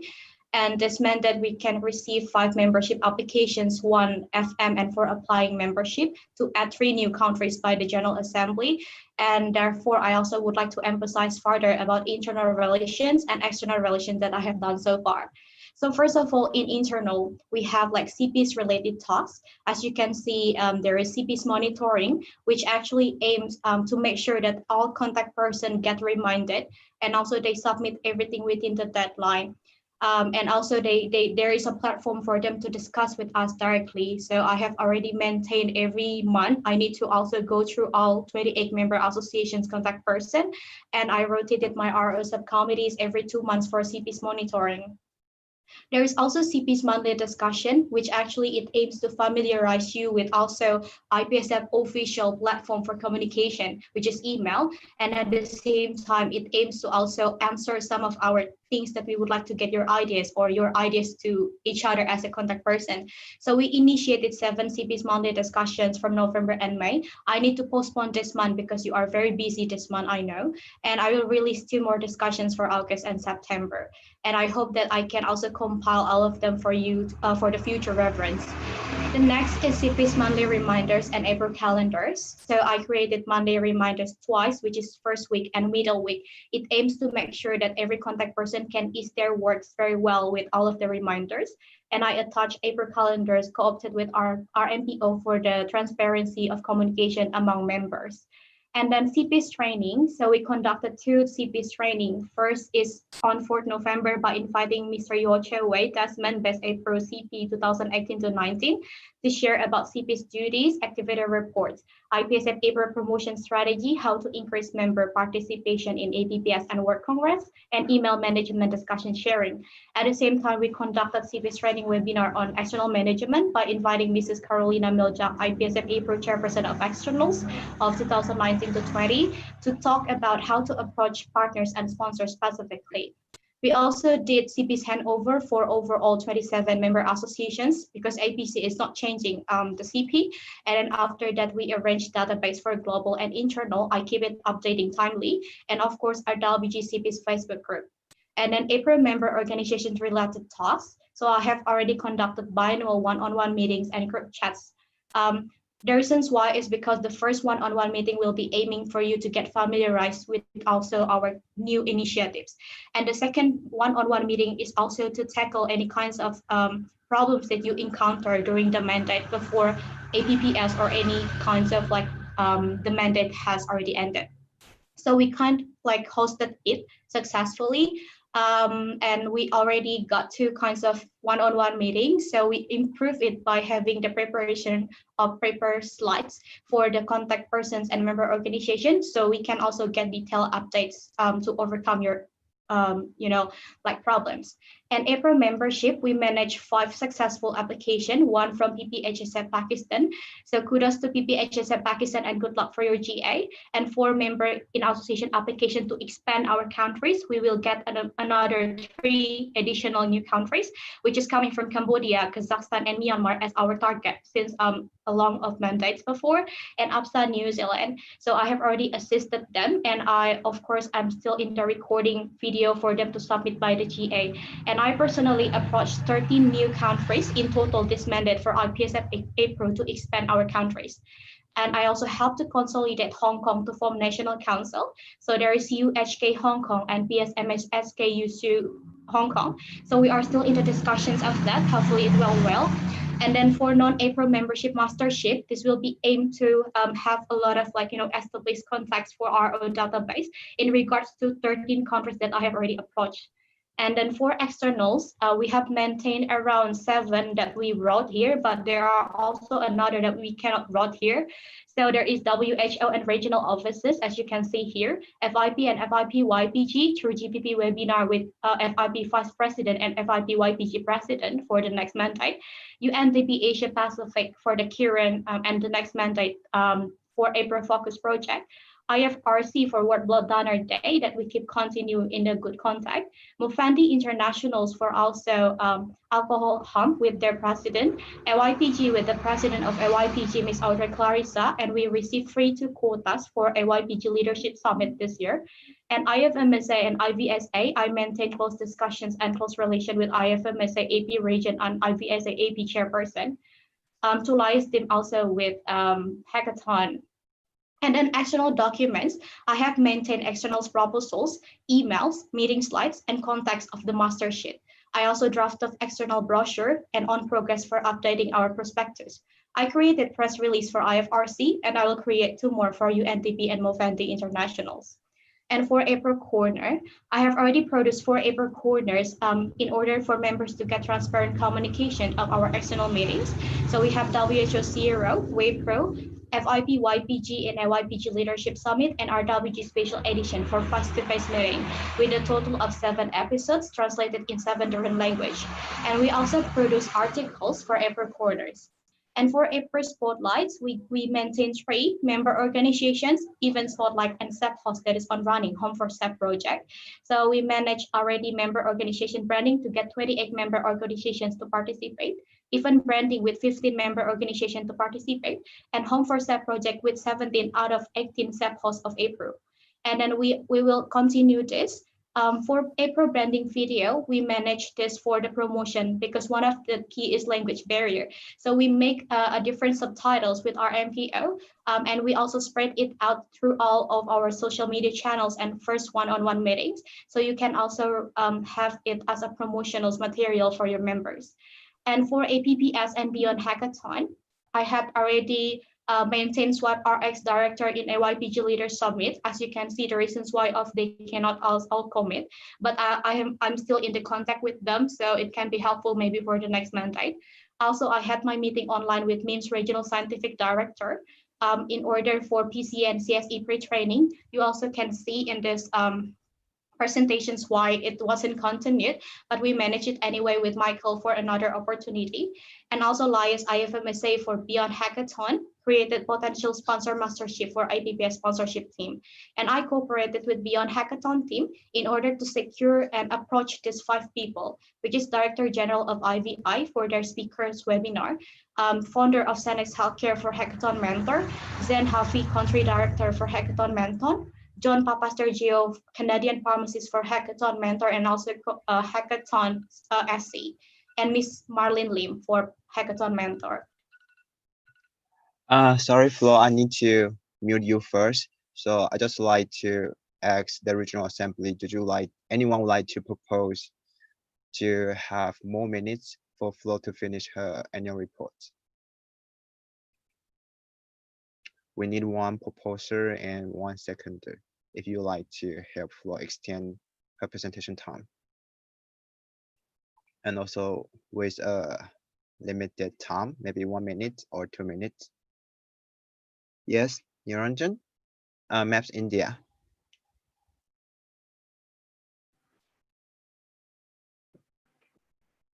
Like to thank you, Mike. Niranjan from Maps India.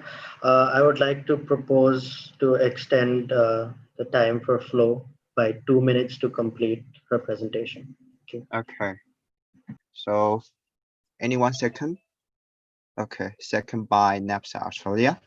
So wait a minute. Okay, Flo, so now you have 2 more minutes to present, okay? Okay, thank you. I think for Beyond Hackathon, you can also see what I did for their recognition. And for GPPED, I was helping them with the webinar for their promotion. And at the same time, also to promote and to help them with the prospectus. And student exchange program, as you can see in the slide, I also connect with chairperson of SE with this nominees for the next mandate. And internal committee are involved in MX deal project, as well as ensure the mastership database. And I would like to thank to all 7 incredible subcommittees for every work that you do. I think some of you are here. Salsa from the MFFUI, Natasha, Juan, Janice, Iran, Joycey, and Ham. I cannot do it without you, but I unfortunately had decided to terminate Miss Yildiz from UZPSA Uzbekistan with the reasons you can see. And this is my past travels.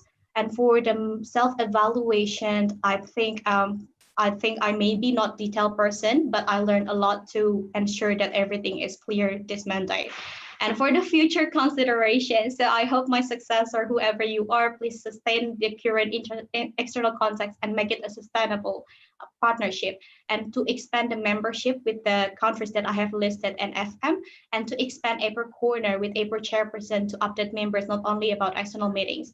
And for the final remarks, of course, thanks to our RWG, RMPO subcommittee, secretary subcommittee, RO subcommittee, even RPO subcommittee to always inspire. And of course, my contact person, you guys have been doing great. I know we can do it together. And I think I have achieved successfully. I hope that I can engage you with the federation and it can be inspiring you. And I hope you can influence for your future generations. So I would like to see you around the club someday. Thank you so much. Thank you. So now I'd like to, I'd like to open the floor for discussion. So if you have any comments or any question, please show your number card.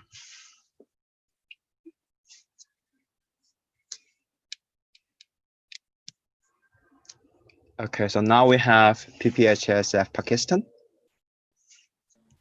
Yeah, thanks, Flo, for presenting this great report. And yeah, you have been doing very well throughout this mandate. And with your work and with your guidance, we have been developed very much.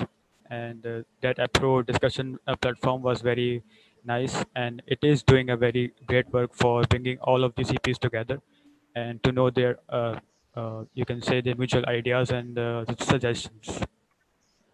Good luck for your future mandate. Thank you.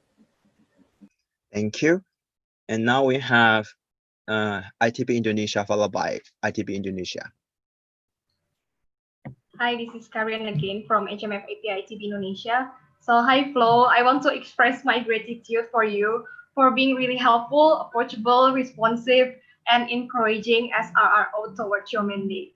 I thank you for providing a comfortable working environment for the CPs especially.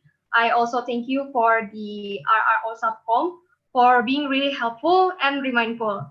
To add up, it's amazing to see the external stakeholders you manage to collaborate together. So good luck for your next journey. Thank you. Thank you. And we have another comment from ITB Indonesia followed by Smart First Indonesia. Hi, it's Irene from HMF API TB.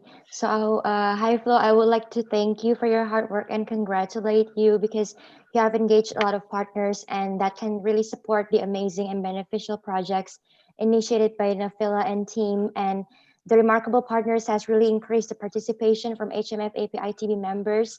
And as an SEO, I really appreciate it and personally so thankful for the SEP APRO Spotlight, which got canceled during this COVID pandemic, but you initiated a good approach to re-promote our SEP back, which has never been done before. So thank you so much. Thank you. And we have Smart First Indonesia followed by UI Indonesia. Ines from Farsi Indonesia. And on behalf of ISMO Farsi Indonesia, I would like to thank Flo for coming to our events, especially for IPLF and GIO to introduce IPSF and also IPSF APRO to our members. It have been increasing the knowledge and involvement of our members in IPSF activity.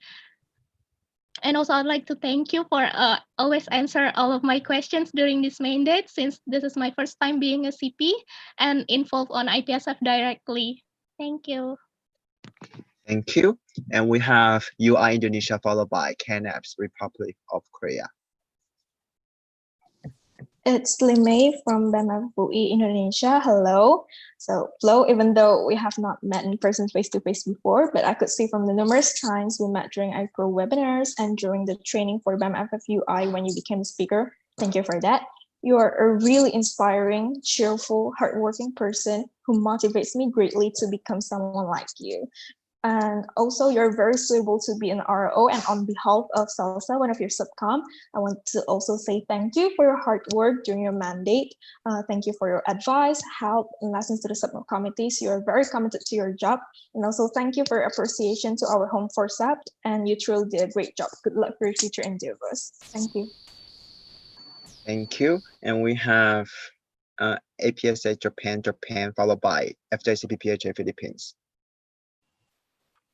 Hi, I'm Debbie of IPSF Japan. Hello, I respect your friendly character and kindness. Also, I notice if you sometimes take care of me when you give me some advice or suggestion. You are always close to me. Thank you for all allowing our pure English skill and shy characteristic of national character. I want to gradually develop the skill to stand in front of people. Thank you for your great job during this mandate. Thank you. Thank you. And can I have parliamentary system synchronized? Okay. So now we have FJC PPHA Philippines, followed by MAP India. Michael, I think you missed Korea first. I think it should be Korea first. KNAP. I think she has already gave the comment. All right. Okay. Yeah. So good afternoon, everyone. This is Joyce from FJC PPHA Philippines. So I'm a CP for FJ, and also I am under Florencia in RRO subcommittee.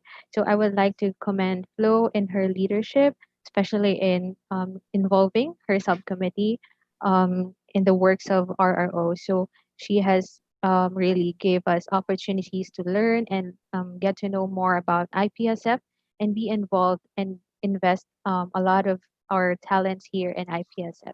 So I really thank Flo for giving us these opportunities, and I hope you will have a bright future ahead, and good luck on your future endeavors. Thank you. So I think I missed Christy from KNAPS, right? So I would like to give the floor to Christy first. KNAPS Republic of Korea, followed by MAPS India. Sorry. Okay, so this is Christy, KNAPS Korea. So I would like to thank Flo sincerely for your input and your hard work. You are very responsive and always there to answer my questions and all of my comments. I would like to thank you for that. I really liked how you also utilize your subcoms. All of them were very hardworking. They're also very responsive, and I really enjoyed working with them. So furthermore, I would also like to compliment on your monthly reminders. So because how CPs get a lot of notification through emails, tons of them. So whenever I'm having hard time looking for notifications or the documents I need to find, I could always go to your monthly reminder you have sent to us, and all the documents would be in there. So it helped me manage, it helped me arranging my schedule. So thank you for that. That's all for me. Thank you. Thank you. And now we have MAPS India, followed by UPPHA Philippines. Hello everyone, this is Shraval, contact person of MAPS India. I would like to take this opportunity to thank Flo for all the guidance that you have given us since the beginning of this mandate. We have been in touch since the first month, and you have helped us in every way possible, be it about the projects or the reminders for the meeting, follow up for the reports, and you have made sure that we don't face any issues. So thank you for all the reminders and everything, all the help. Thank you. Thank you. And now we have UPPHA Philippines, followed by UGM Indonesia. Ran, Yufa, I would just like to commend Flo for a job well done. We really appreciate your work, for we know that handling a whole committee work and a bunch of contact persons isn't easy work. So just so everyone knows, Flo became super understanding to us, especially in times when we can comply on our subcommittee works. She still assures that all CPs will be updated and reminded of all the announcements and works.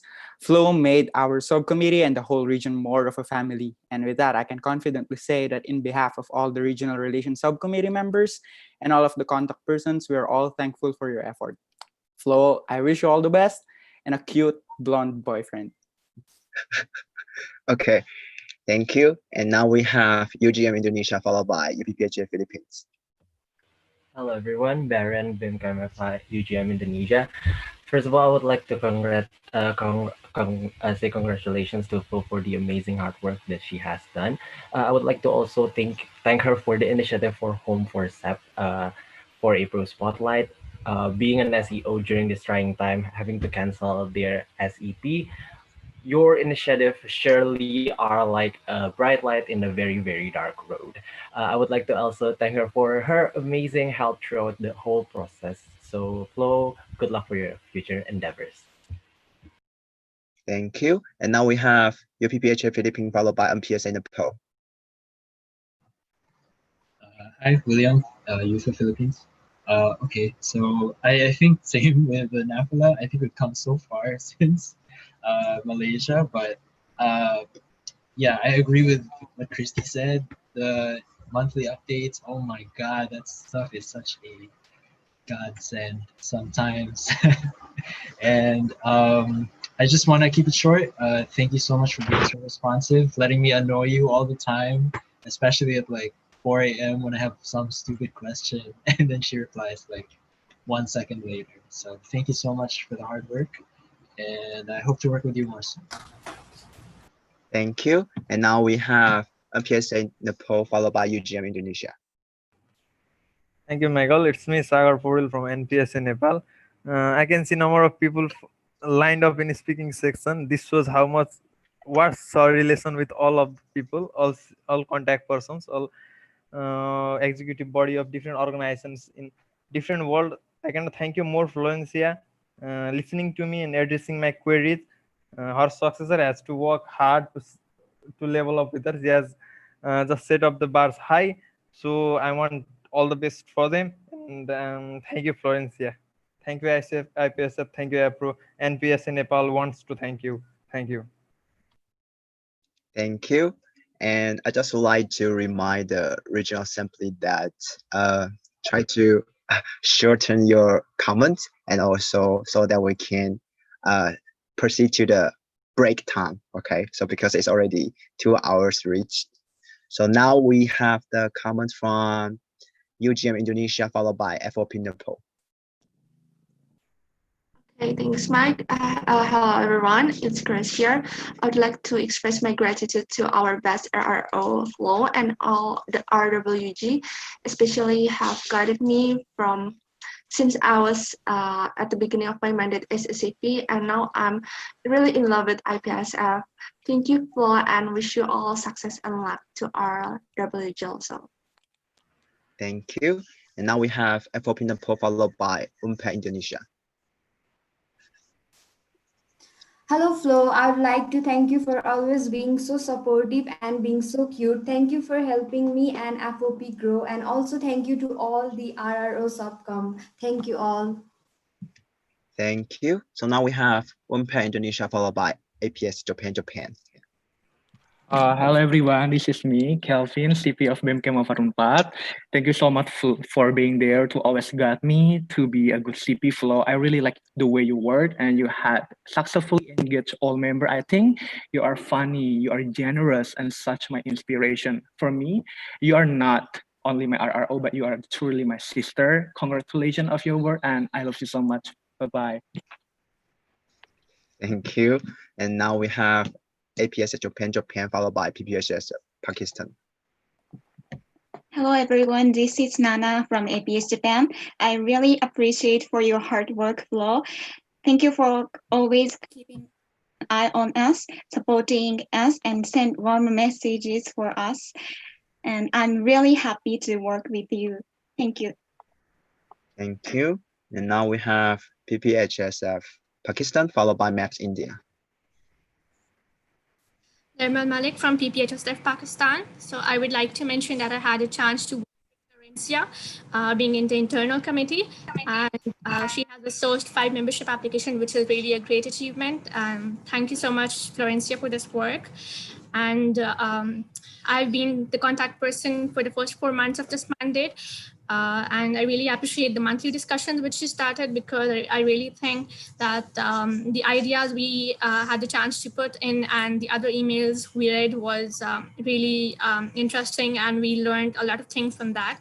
Also, the After Corner episode was really amazing. I had a chance to re-listen to them, and the effort put in is really amazing. Thank you so much for all the work, Flo. Thank you. And now we have Maps India followed by USD Indonesia. Thank you, Mike. Niranjan from Maps India. I would just like to say thank you for the care that you gave for Maps this year, Flo. When our associate members are unreachable, you reached out to me or anyone you could. It showed your sheer determinants to, reach out to every association possible. The lines of thank yous here itself prove your work this year. You've set the bar pretty high for your successor that's coming up. So once again, thank you for all your effort, and have an amazing rest of the mandate. Thank you. Thank you. And now we have USD Indonesia followed by IPSF Malaysia. Hi everyone, it's Victoria, and hi Kak Flo. Thanks for your hard work as RRO. You always approach as a best mentor when I was CP, and even approached me as when I SEL now. And thanks for that you came to our event in ABMHUSD last year in Yogyakarta. We really appreciate it. Thank you so much for inspiring us. Good luck for your another journey. Thank you. And now we have the direct comment from USPS Singapore. I think it's a direct comment for everyone. First of all, I have to thank Flo, and I think I speak for everyone when I say that the RO position is the one that invests the most amount of time in making personal relationships. Thank you in a personal capacity as the CP of NUSPS Singapore, and also thank you for making the global. Sorry, Rustam, I think that's the new comment, not the direct comment. Yeah, it's a direct comment as well, because I think that it's really kind of like, good point. So can I change that? So you need to follow the speaking list if this is the new comment. Yes, okay. Thank you. So now we have IPSF Malaysia followed by USD Indonesia. Okay, thank you, Michael. Kishan from IPSF Malaysia. Flo, I think everyone has spoken a string of praises for you, have sung so many praises for you, and really we are all very happy to have you as our RRO. And yeah, I agree with what everyone has mentioned about the support you have given for everyone. I would like to ask a question actually. How do you think, in your opinion, can we improve on the one-on-one meetings with the CPs, if at all there are any, and all the member organizations, if there are any improvements to be done? Thank you. Thank you. Flo, did you want to respond to the comments from IPSF Malaysia? Yes, sure. Hi, Kishan, my PSA Malaysia. Thank you so much as well for you. So I just would like to address how. So actually, I think because I just realized that presentation slide is very necessary to give us current updates and make it very detailed and tailored. So I just would like to recommend my successor, whoever it is, to ensure that the next time the contact person has sometimes in order to get updated to arrange their presentation slides. And if they cannot commit to do that, then you need to also give them another alternatives. So it will be actually very helpful to ensure that we answer all of their obstacles clearly, and to make sure that we also not only focus on their projects in the members organizations, but also about their SAP. I think presentation slide is necessary. However, another thing, I just would like to sustain, I hope my successor can sustain the biannual one-on-one meeting, because that's actually where you can get more interactions and you can get more connected to ensure that you answer their obstacles and you answer their problems and you are there for them. Thank you. Thank you. So now we have, oh good, my PSA. Just give me a no or yes in the chat box. I think, okay, good. So now we have USD Indonesia followed by a USPS Singapore. Wow, there's definitely a lot of direct comments for Flo, eh? So this is Victor from BMCSD. I just would like to thank Flo for all of her hard work during this mandate, all of the encouragement that she has given to probably every single contact person in the IPSF APRO. I think it's amazing. There's a lot of things that I could learn from Flo. And for all of the reminders, all of the encouragement that she has personally given to me, I would like to personally thank her. It's amazing because if she doesn't exist, I'll probably just, I don't know, not gonna be a very cool CP, maybe. And also to thank her for that association visit that she did back then. I think Ben Fiusi can learn a lot from a Flo. She did a very informative talk, and I think she's just a very lovely person. So I would like to wish you the best on your future endeavors. May you fly high like a bird. Thank you.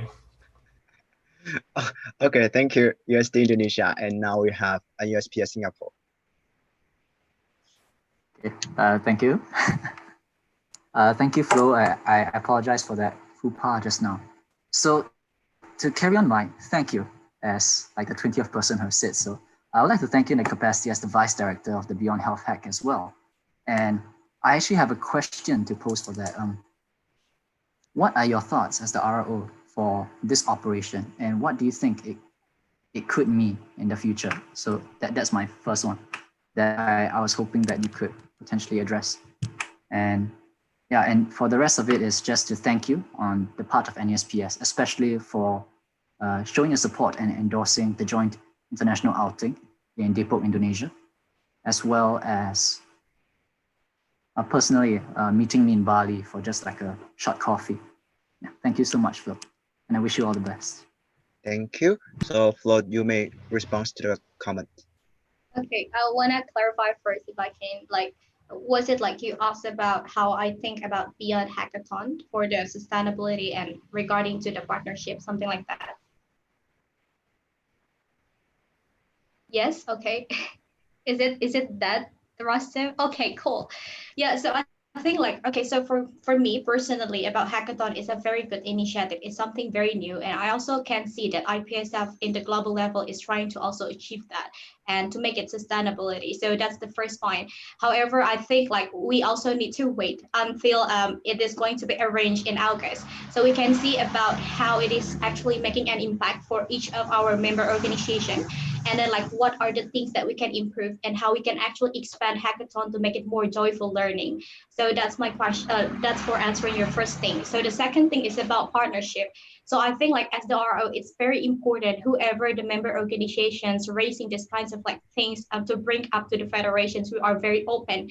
And in order to sustain those kinds of partnership, then RO should like, build a stronger connection. So I think like not even hackathon has finished later on, those kinds of resources that I have already given to your team, it can be useful for you for the next future as a member organization. It can also be used by IPSF APRO for a long-term partnership. So I wish that those partnership that we have, we can do it for a long time, whether it's in the future webinars, whether it's in the future initiatives. But I definitely would like to also congratulate NUSPS. And I know you have been done such a good job. I really thank you and also your team. So thank you everyone here. Okay, thank you. So now we have already finished all the comment. I just would like to make sure if there is any comment from the floor.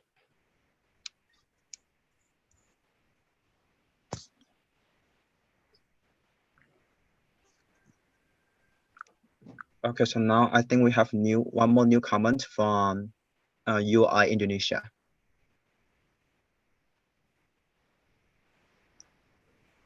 Thanks, Mike, for the opportunity. So, hi everyone, my name is Elsa, and I am the CP of BMF UI and also the subcommittee of Flow. So, I would like to say thanks, Flow, for your hard working this past year, because when I work with you, you gave so many lessons, and then you give so many information, and then you give good assistance for me, both as CP and also as subcommittee. And I would like to give you appreciation for that, for your hard working this past year.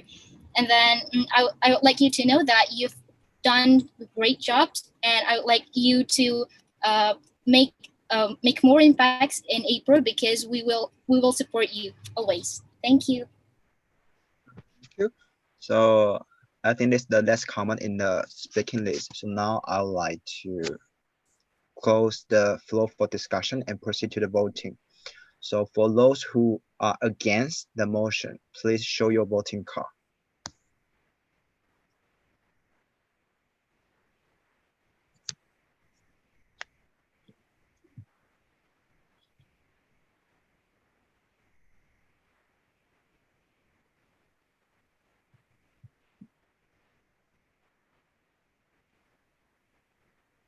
Okay, so for those who are for the motion, please show your voting card.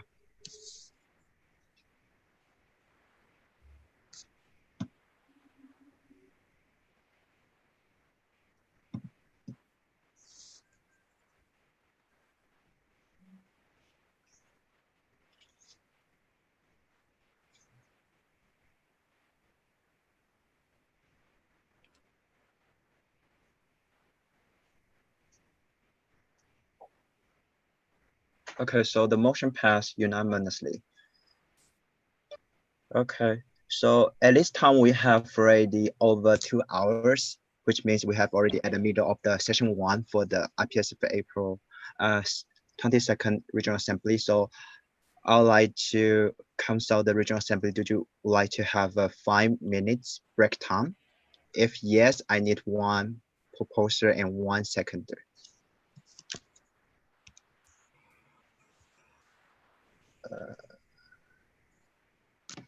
Let me check the chat box. Sorry.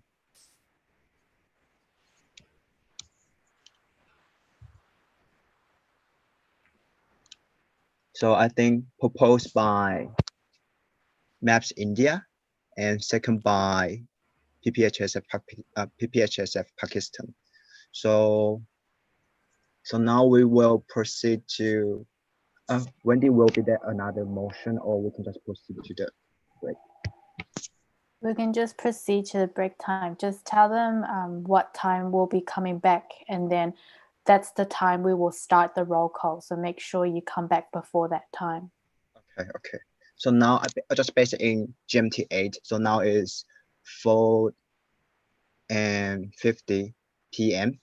So we will have 5 minutes coffee break. So we will come back at 4:20. Okay. So now we will have to proceed to the 5 minutes break and suspend the standing order first and do a roll call. Wendy, please.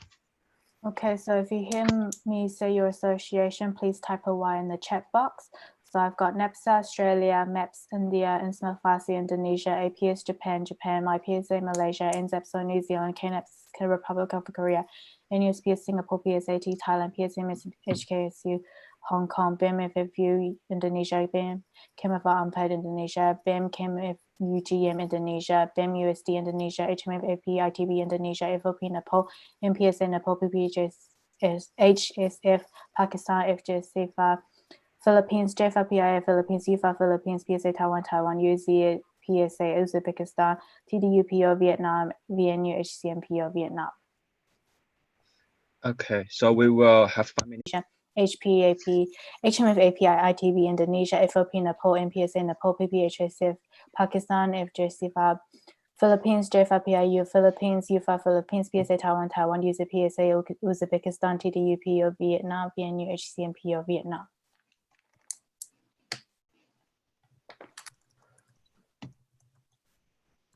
Wendy, you need to count how many full member present with the voting right and how many MIA again.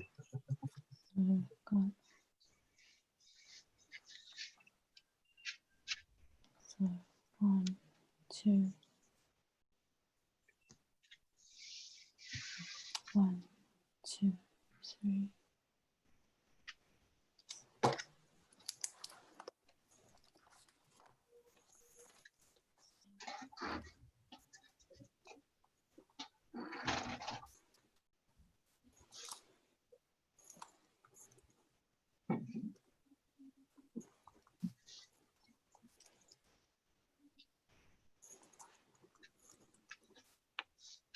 So 1, 2, 3, 4, 5, 6, 7.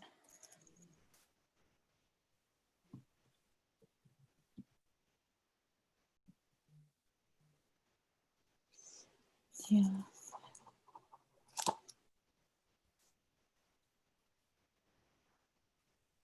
So I have 8 full members that will be voting, and NEPSA Australia will have their voting rights suspended for the duration of this regional assembly. Okay, so just this session, right? The rest of the session 1.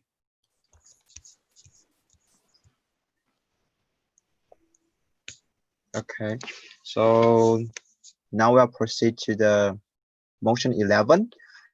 List the 22nd IPSF Asia Pacific Regional Assembly accept and adapts the annual report of the regional. Oh, sorry, Wendy, I think you need to change the motion on the parliamentary system.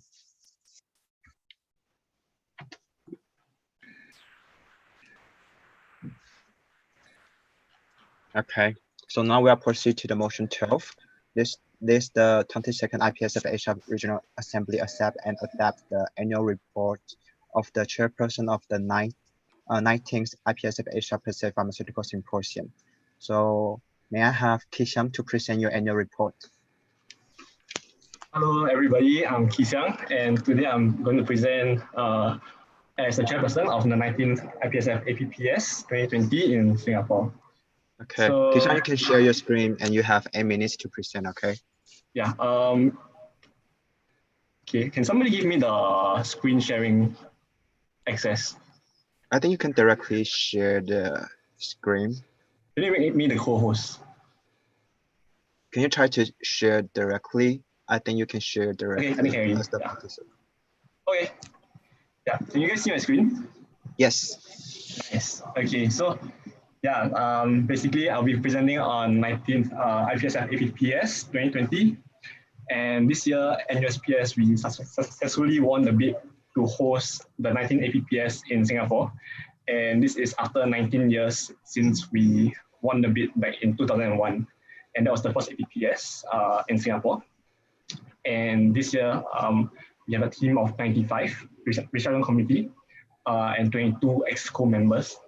And APPS was intended to be held on 25th June to 6th July 2020. But as you guys know, because of the COVID-19 situation, what's this chat going on?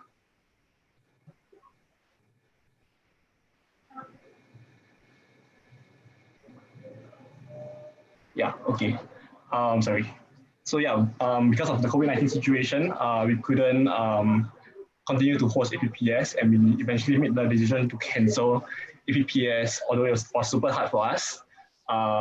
And we made the decision very early back in the end of March. Yeah, so this gave the registrants enough time for them to plan ahead in case they got any other plans for the summer. And the team decided to continue with Beyond Health Hack. As you guys know, we'll be organizing Beyond Health Hack, and day 0 will be on 25th of July. That's a pre-event briefing date, and the actual event will be on 7 to 8 August. And this is in collaboration with Sanofi for the pharmacy and medical students, and it will be hosted virtually online.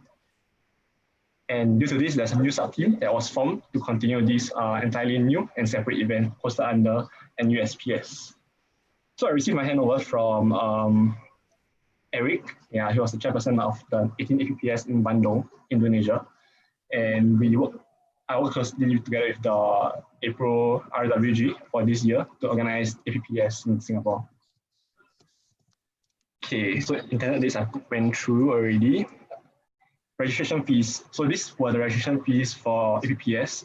As you guys may know from past APPS, these registration fees are considered very cheap, especially for Singapore, which is a very expensive country and there's high cost of living. Yeah, but we work very hard to reduce the fees so that more people can participate. But at the same time, we need to get more sponsors for the event. So the team of APPS was supposed to be envisioning our potential as millennial pharmacists. And the team was to focus on the current challenges of the new millennium, which is the AMR, NCDs, and now COVID-19. Yeah, so we need to understand paradigm shifts in health and healthcare, and finally harnessing the potential of emerging health technologies, which can aid in our healthcare delivery.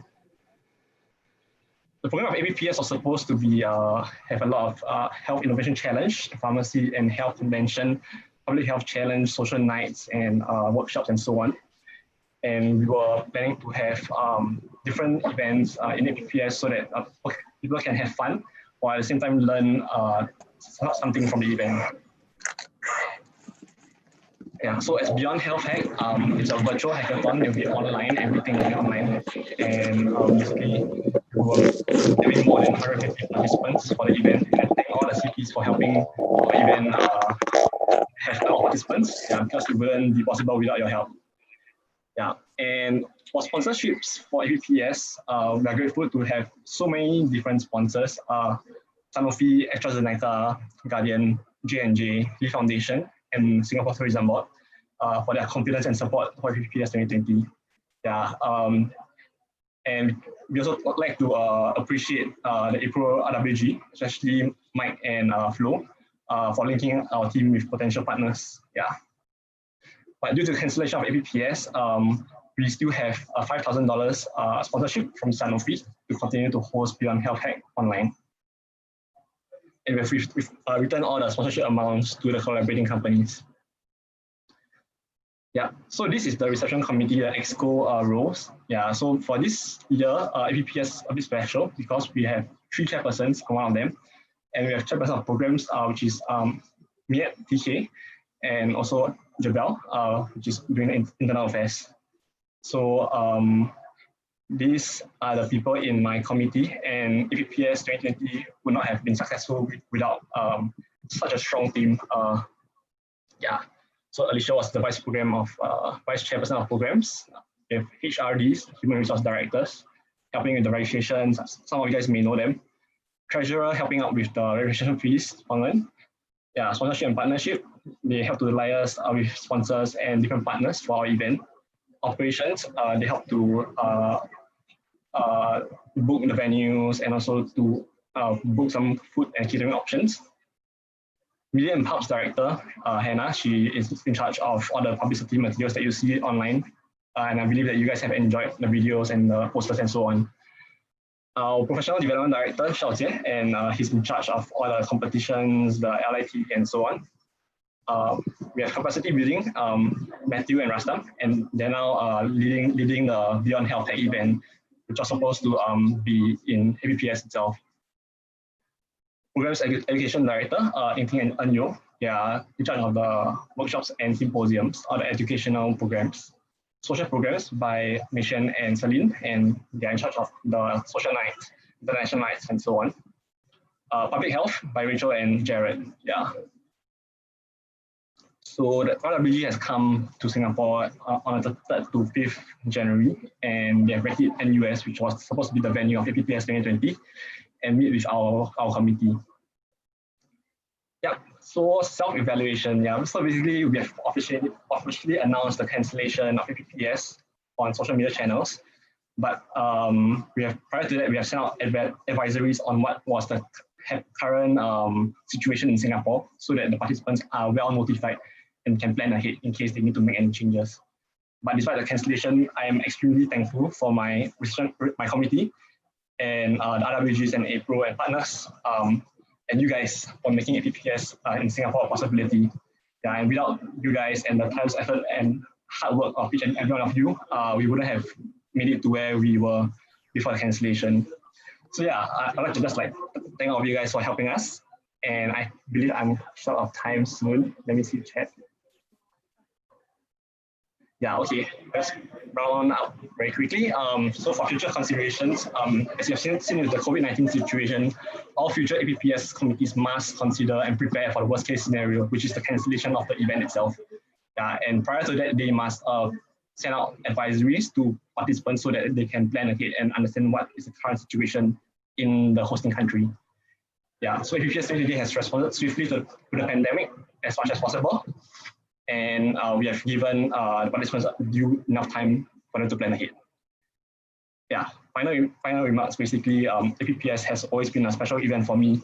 And yeah, the first time I experienced APPS was back in Japan, and subsequently in Bandung. And each and every time I went for APPS, it's something new and it's something special that I take away from the event. Yeah, and that inspired me and ignited a passion in me to build the potential of pharmacy students in an APPS in Singapore. And I believe that the future APPS will be better, and the 20th APPS in Manila, Philippines will be more exciting than previous iterations. And I look forward to all the future APPS. Yeah, and just like to end off, it's not the destination that matters, it's about the journey.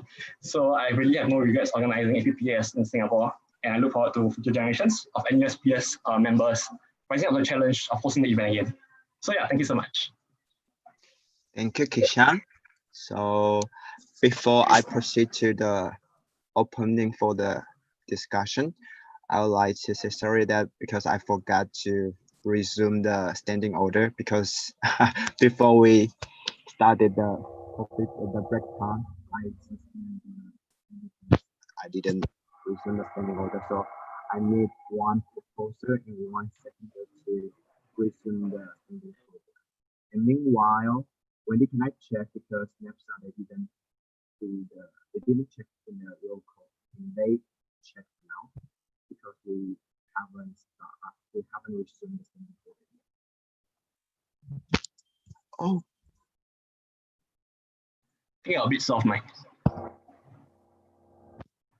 Really? Now it's good. Now it's good. How about now? Can everyone hear me? Good. Okay. So sorry for that. So before I proceed to the opening, before I proceed to open the floor for discussion, I would like to say sorry to the Regional Assembly that I forgot to resume the standing order, because before the coffee break, before the break time, we suspend the standing order. So now we need to proceed to resume the standing order first. So we need 1 proposer and 1 seconder. And meanwhile, I just like to ask Wendy, is it allowed for us still to count NAPSA, because we haven't started, and also we haven't really officially resumed the standing order? So the roll call happens before we resume the standing order. So that means the roll call will still have effect. So cannot, right? Yeah. Okay. So I think resuming the standing order proposed by who?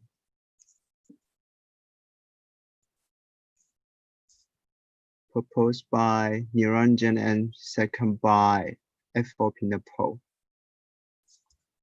Okay, so now we're gonna proceed to the discussion. So now I open the floor for discussion. If you have any comments, please show your voting card. Okay, so now we have IPSF Pakistan.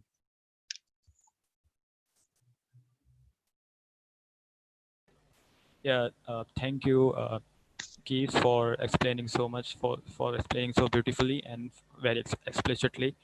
I thank you for arranging the Beyond Health Hackathon event, and I can understand that because of this catastrophic condition, many of our ambitions couldn't fulfill, but it's okay. We can have this on virtual platforms, and well, good luck for your mandate, and thank you for everything you have done. Thank you. So we have the regional working group followed by IPSF Philippines. Hi, Kishan, Flo, APRO, RWG. I just want to say thank you for your team, especially Jabal and you and the rest of the team, Rastam, Sauche. I cannot even mention one by one.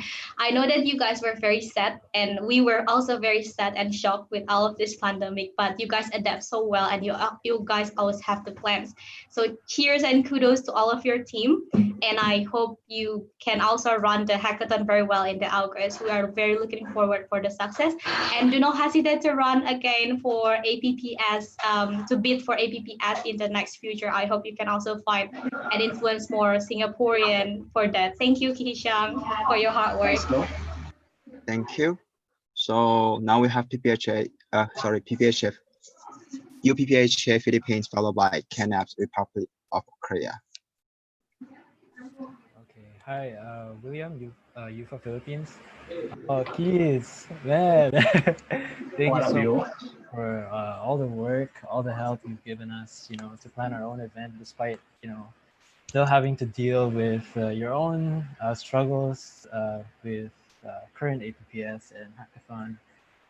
Not to dwell, but I'm sure that if we did have it, it would have been so amazing, and we were really nervous to live up to you guys. But thank you still for the amazing resilience you and your team have showed despite everything. And thank you so much for the help.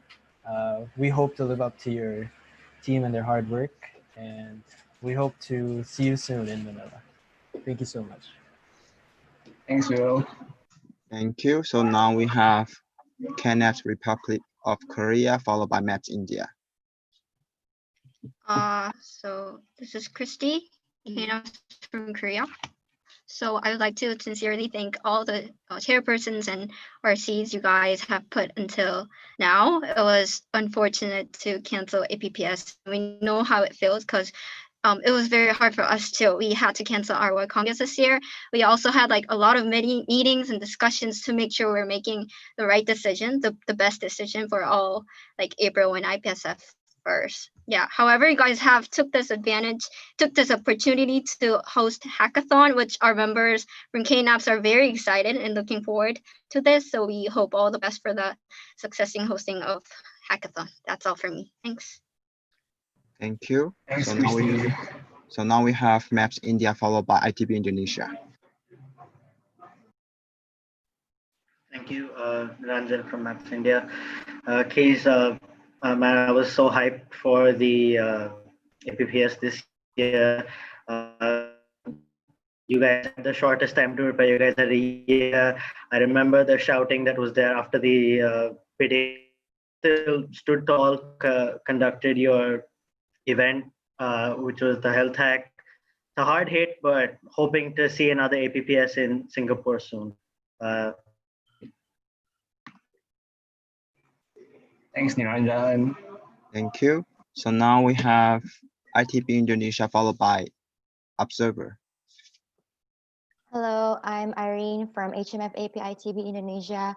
I would like to appreciate Keys and team for their hard work, and still hard work even though there is this COVID pandemic. Must be tough for you. And for us too, of course, we're very sad that we cannot meet each other again and challenging, but you guys did an amazing job initiating the idea of Beyond Health Hack with incredible promotion and also with amazing partner. And it still engages the high interest to our members. And it's a great worst case scenario management. So kudos, guys. Thanks, Irene. Thank you. So now we have the comment from Observer, followed by NUSPS Singapore. Hi, I'm Shao Jie from NUSPS Singapore. So once again, thank you so much, Kisha. So a bit of context to this is that I think we go way back to APPS Japan, where Kisha and I first attended like our first APPS, and we realized that was something that we could bring to Singapore. And I think even though there were many like challenges that happened during this actual APPS, we had to cancel or and stuff like that. But I think the team, like me being a part of the team itself, I saw what Ki Xiang did and how he managed the situation together with Jebel and TK. They managed it really well. Their communication was really great with the stakeholders, and there were a lot of contingencies that I think as an outsider, probably most of you all will not be able to see. But me seeing Ki Xiang work, and even when Singapore first announced that we will be doing our lockdown itself, I think everyone was kind of calm and they kind of managed the situation really well, and I really must congratulate them for being able to bring this, to be able to cope with all this, and even to host a health fair, which is something that I'm also looking forward to. So once again, thank you very much. Thank you. So now we have a USPS Singapore, followed by UI Indonesia. I believe I speak for everyone as well when we say thank you, Ki Xiang, for all the hard work that you've done. Now, I would have loved to say what Shao Jie mentioned earlier, but I would say something different instead. Now, I have the opportunity and the pleasure of being a year under you, Ki Xiang. So what happens is that ever since your passion for international relations have came about, it has actually supported NUSPS, even though you have not realized it. And I think that seed that you have sowed within the community, within our society, within Singapore, is something that you should be proud of. APPS 2020 was going to be a blast. And I believe everyone else would have said the same. And the fact that it couldn't have happened was a shame. And I say that both as a CP as well as the program director.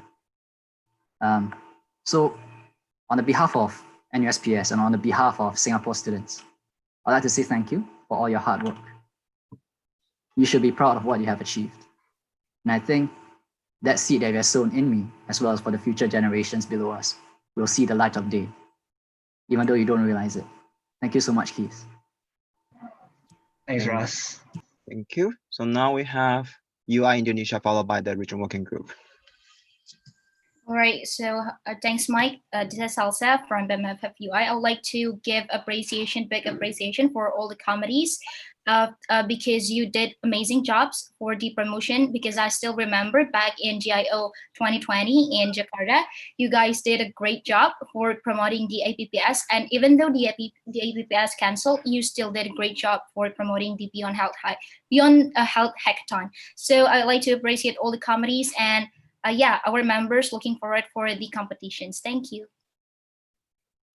Thank you. Now we have the regional working group followed by PSA Taiwan. Okay, thank you, Mike. Hi all, ABPS RC, Kishang and Xiaoqi and everyone. It's me, Nav, RWG. So first of all, thank you so much for all of your hard work. And yeah, you guys did very great. And even though sadly it got canceled, but you guys still there supporting IPSF APRO, especially for the online competition and also LIT. And shout out to Xiaoqi, my working partner, for all the PD events that sadly needs to be done online. So thank you so much for all of your help, and yeah, keep up the good works. Thank you. Thank you. Now we have PSA Taiwan followed by NUSPS Singapore. Hi, Cherry PSA Taiwan. So I would like to echo what everyone has said, and also what Nafila has said. It has been a very good experience working with the IPPS Singapore, the research committee, and I've seen a lot of the things that you guys have designed, and I think me and Nafila and all the regional working group who has experienced that, we are very, very sad that other people can experience that, and I'm very happy with what you guys are continuing to do, and I hope that people have a chance to actually enjoy IPPS Singapore in person in the future. Thank you. Thank you. Thanks, so now we have USPS Singapore followed by again USPS Singapore. Once again, thank you, Keys. But this time I would just like to propose like a motion. Would it be possible for us to give a virtual round of applause for Mr. Tay Kee Siang, the 19th chairperson of the APPS? Second by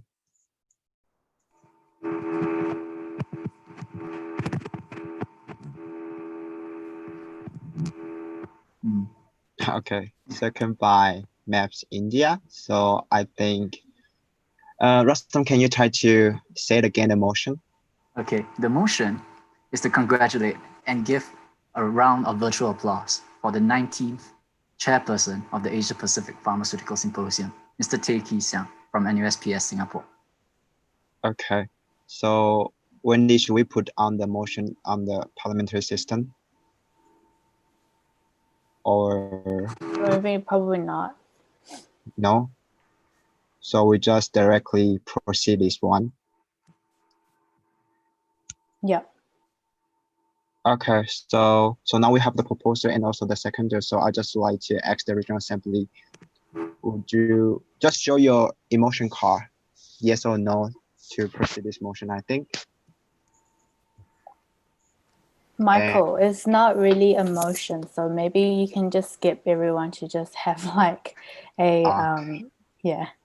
Okay, so I think everyone can just feel free to unmute your microphone and give a applause to Kishan and also his team. Please do, everyone. He has worked a lot over this year. Yeah, Kishan! Thank you, Kishan. Thanks, guys. Go Kishang. Well done, Kisiang. Congratulations. Well done. Don't cry. He will cry. Well done. Cry, Kishang, cry. We want to see you cry. Come on, cry, man. I said my moving speech for this. Rustam's speech was like. Yeah, Rustam's speech. Oh my God. Just want to see me cry. Of course.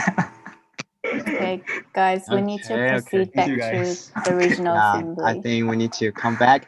All right. So please, everyone, try to make sure you mute your microphone. And now we have again NUSPS Singapore. Hi everyone, I'm Jared, a Students Exchange Officer of NUSPS Singapore.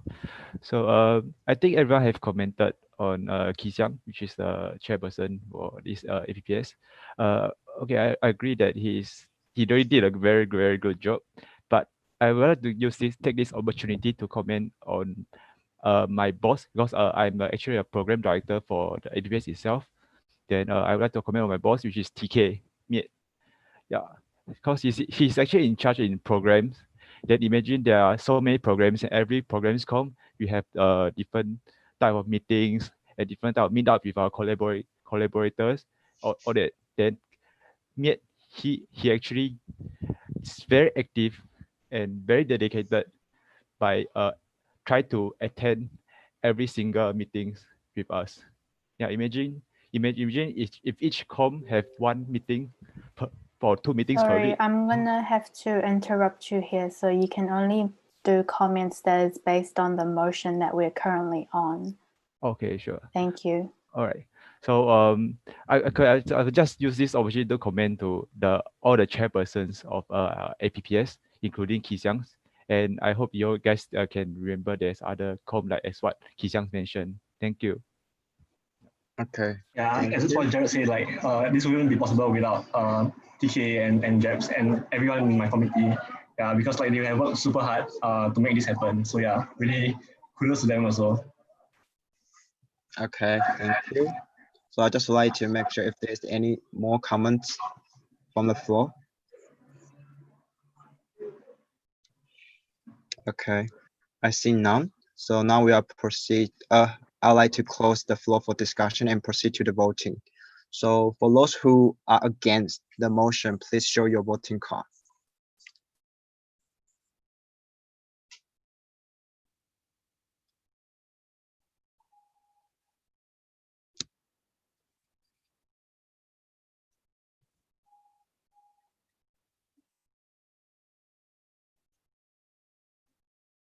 Okay, so for those who are for the motion, please show your voting card. And meanwhile, I would like to remind the regional assembly that because we have already, like there is only 1 hour left for the session 1. However, we are still behind our like expect agenda that we need to achieve for, we need to accomplish for this session. So later on, if you have any like more comments, or if you just like to appreciate the one who present the agenda or the motion, you can just utilize the chat box. Okay. So now we have this motion passed unanimously. And proceed to the next motion.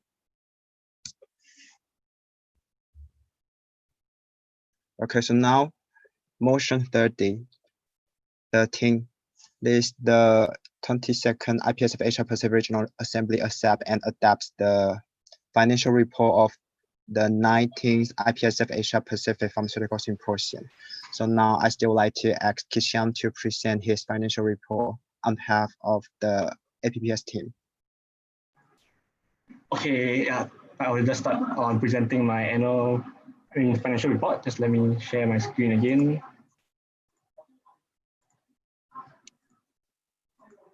Okay, yeah, so for this motion, I think it's going to be quite quick because there's not much to present on because APPS was cancelled, but this is also mainly on Beyond Health Hack as well. So for income, we have not received any registration fees because the hackathon is free. But for the sponsorship, we continue to receive 5K from Sanofi itself. Yeah, and for the expenses, we spend on the website, the publicity materials, which are the stickers and bookmarks, which total up $271 Singapore dollars. And the food was supposed to be, we were preparing for the food to be in a live venue for the hackathon, but because of the COVID situation in Singapore now, we cannot have it physically. So we are going to have some food on our own, basically. Yeah. So that will amount to $741. And the token of appreciation, which is the main bulk of the cost, which is $3,900, goes to the steering committee as gifts. Yeah. And plaque for NUS Department of Pharmacy and plaque for NUSPS. And some token of appreciation to the APPS committee members, which are the certificates and the tumbler. So yeah, total it will be $5,000, and we won't make or lose anything out of the event. So yeah, thank you so much. Thank you. The presentation from Kishan. So now I would like to open the floor for discussion. So for anyone would like to propose any question or concerns, please show your number card.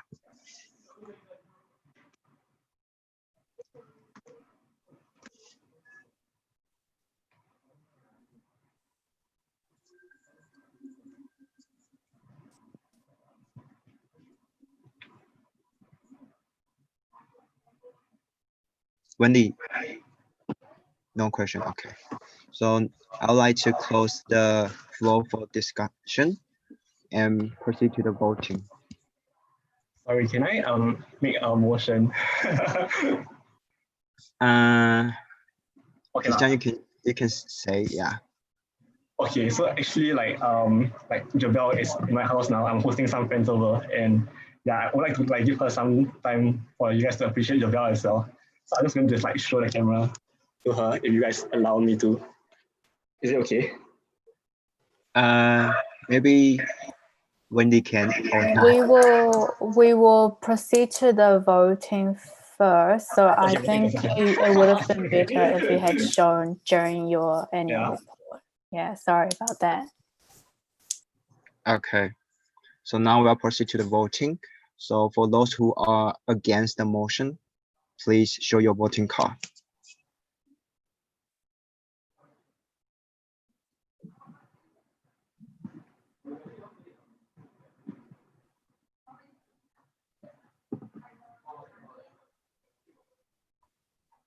Okay, so for those who are for the motion, please show your voting card.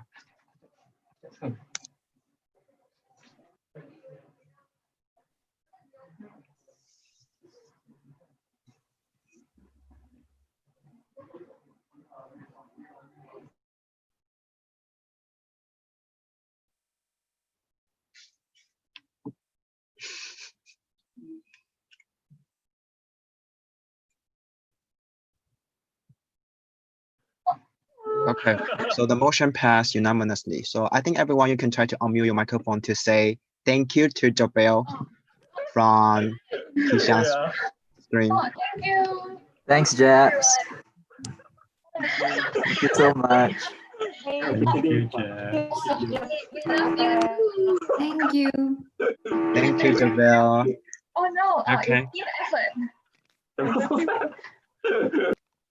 Jabel, did you want to say something? I can give you 1 minute.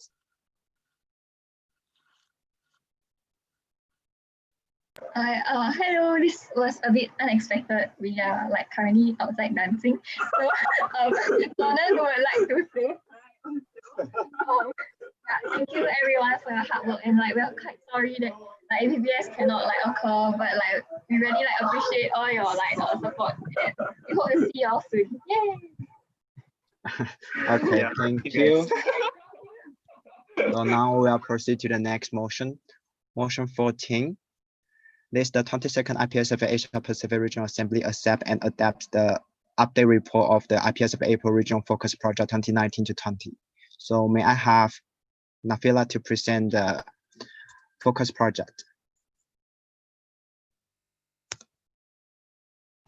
Okay, so thank you very much, Michael. I think I might need the help from my sister, Florencia. Can you help me to show the progress report of Focus project?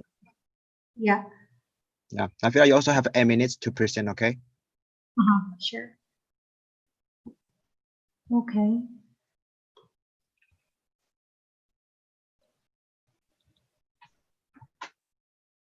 Okay, great. So Hello again, everyone. It's me, Nafila, the APRO Apio. So now I would like to tell you more about the progress of IPSF APRO Focus Project this year.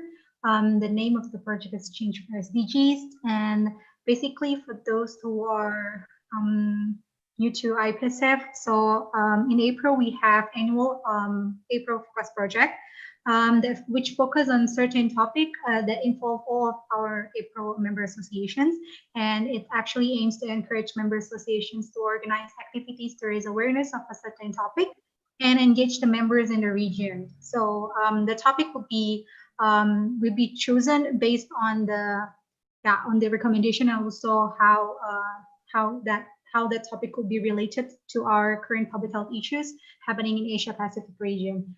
So that's basically the overview of the APRO Focus Project. So this year, actually, we would like to do this Focus Project in APPS 2020.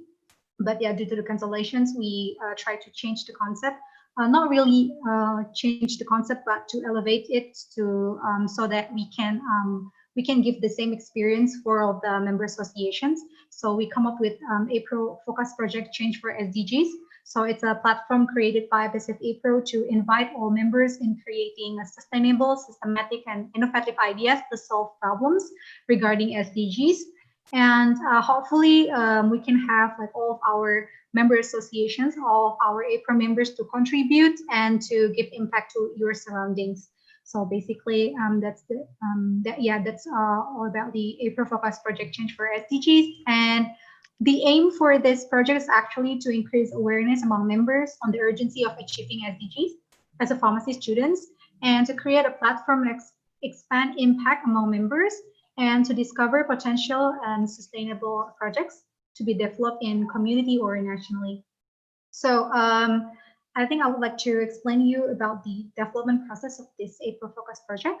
So I think most of you maybe remember that earlier in the beginning of the mandate, I created a survey to investigate like which portfolio and also which focus that we should, which topic that we should be focused for this year's APRO Focus project. And the result of the survey is PH for the portfolio and SDGs for the topic. So that's why after that we discussed the position concept with my APRO PH coordinator Desmond and also the RWGs. And actually the initial concept was to allow each of member associations to choose one or of their existing project, or create one new project and link it with UN SDGs. So that's basically the first concept, because we'll be doing it in our APPS, and then like the one we'll present would be CPs or representative from member associations. So that's why we want to make it simple, so that we're not burdening anyone. And yeah, this concept aimed to raise awareness regarding the importance of UN SDGs, and also how to actually contribute it in the achieving of UN SDGs as pharmacy students. And the member associations with the most outstanding as comprehensive project will be awarded the title of Best Project Award. So that's basically the initial concept. So in January, we announced the first concept. We announced the selected portfolio, the topic, and also the overview of APRO Focus Project to CPs. I think it's after the regional project fight NCDs during the APRO RWG XCP meetings. And in February, we finalized the judging criteria and also the schedule at APPS. So I cooperated with APRO PH coordinator to finalize all of the documents, and also coordinated with Kishang at the time to finalize the time allocations for for this event. But in March until May, we tried to discuss new concept, like the concept change of APRO Focus project due to cancellation of APPS, and that's why we decided to allow all APRO members to contribute. So it's not only the representative from member associations, but it can also accept all of APRO members. And also we try to level up the project with collaborating with stakeholders. So in this opportunity, we had collaboration with UNGP to level up the project. And after that, we keep updating the progress of our April Focus project to CPs during April RWG and CPs meeting. So yeah. And in June, we finally finished all the concept and also the collaboration process and re-announced the April Focus project change for SDGs. So besides announcing the new concept, we also trying to introduce the our stakeholders, UNDP, and then like developing the goal, proposal template, and also new judging criteria for change for SDGs, so that will be more more comprehensive. And lastly, we finalized the new concept of April Focus Project Change for SDGs. And then for the toolkit, you can also find it there. I already attached the link of the toolkit for your convenience.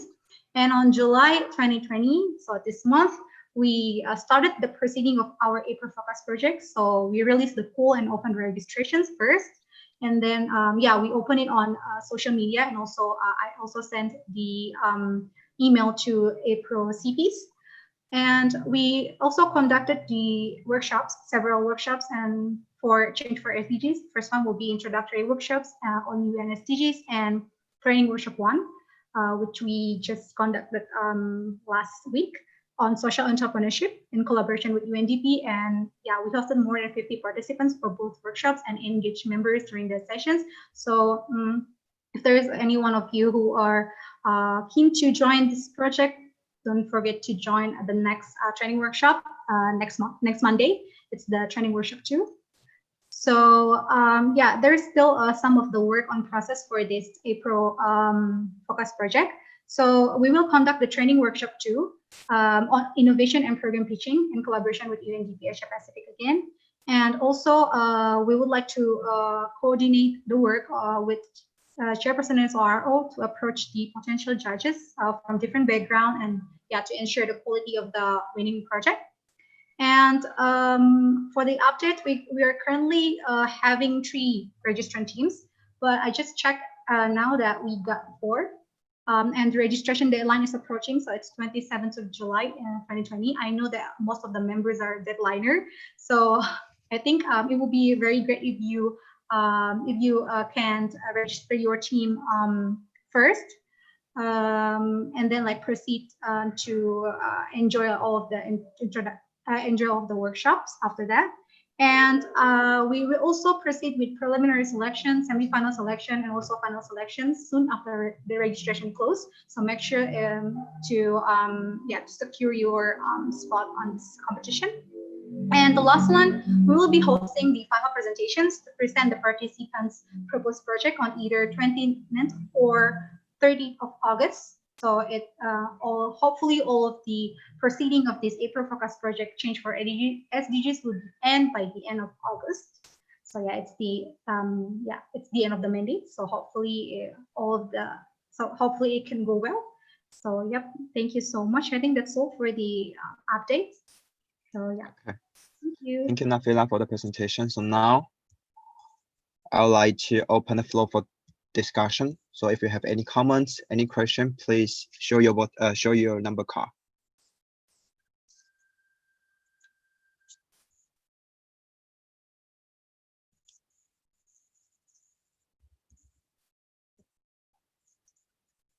Wendy.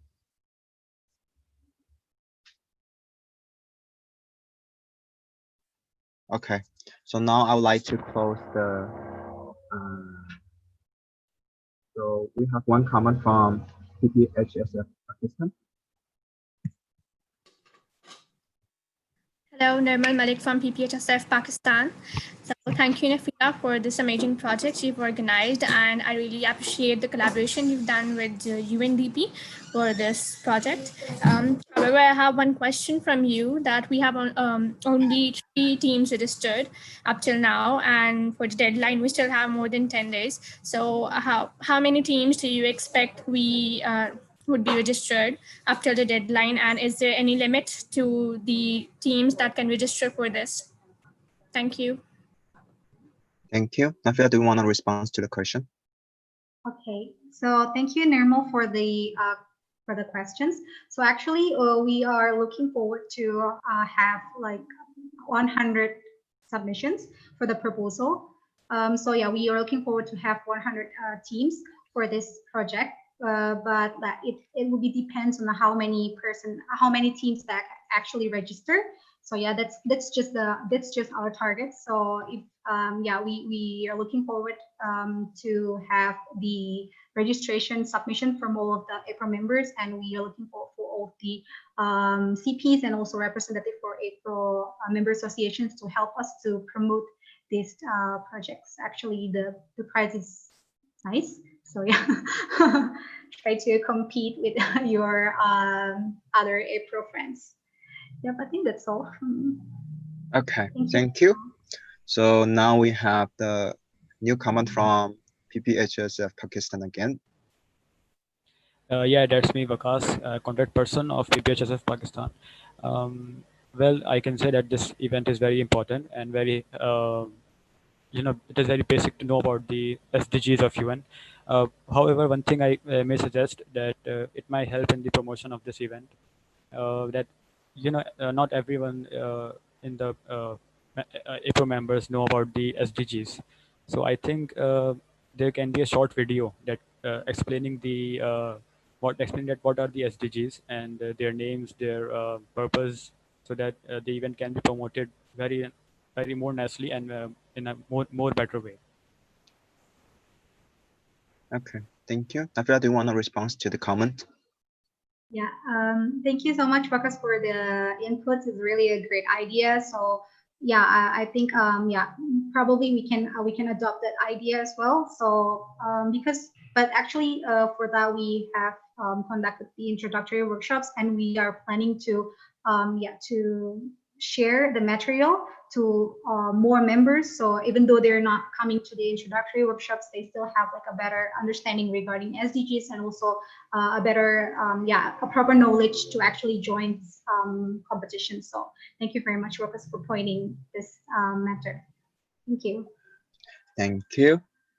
So I just would like to make sure if there's any more comments from the floor.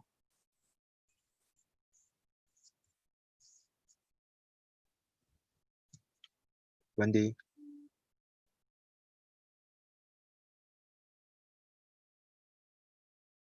Okay, I see none. So I would like to close the floor for discussion and proceed to the voting. So for those who are against the motion, please show your voting card.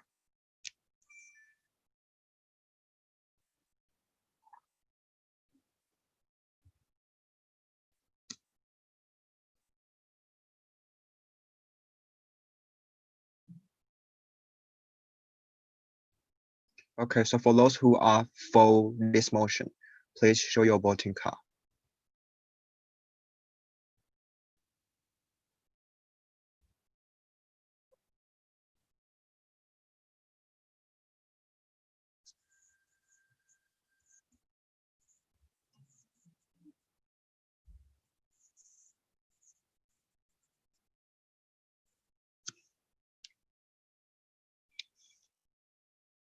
Okay, so the motion passed unanimously. So now what we are proceed to the report from the member organization. So the first one will be NAPSA Australia.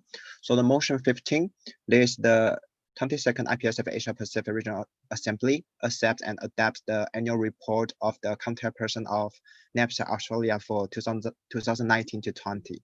So may I have the representative from NAPSA Australia to present your annual report?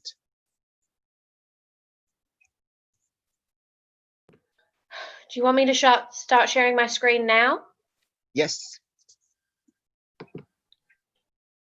It says I can't start sharing while someone else is.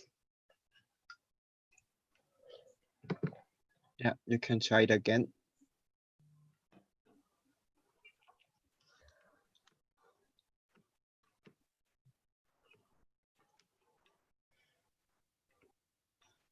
Sorry, let me just get rid of the chat box.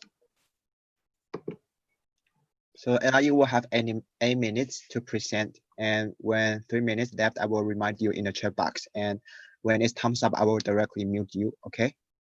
Oh yeah, I doubt I'll be 8 minutes, but thank you. Thank you for having faith in me. Okay.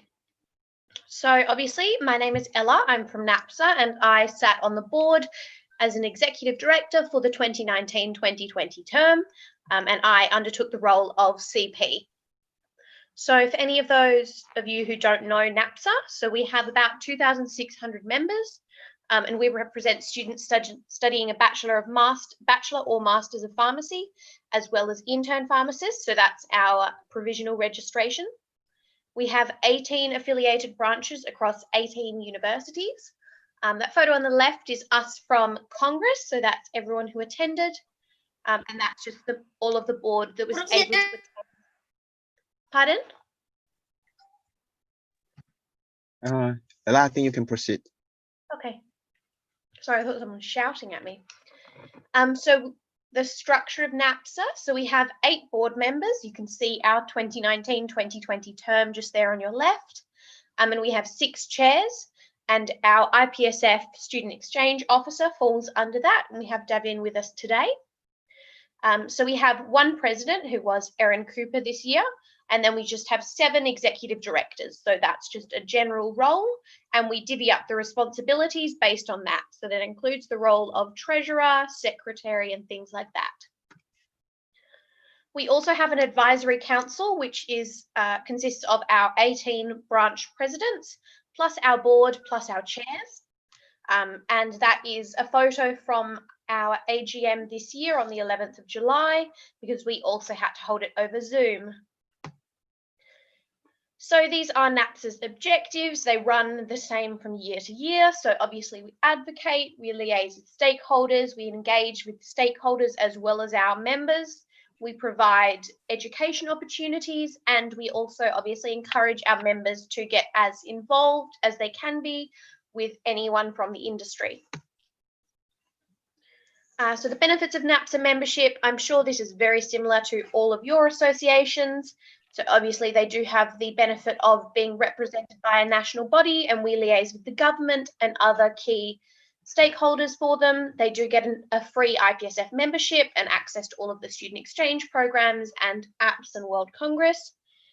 They get discounted textbooks and resources and social and educational networking opportunities, as well as an invitation to our annual NAPSA Congress, which we're hoping is still running next year.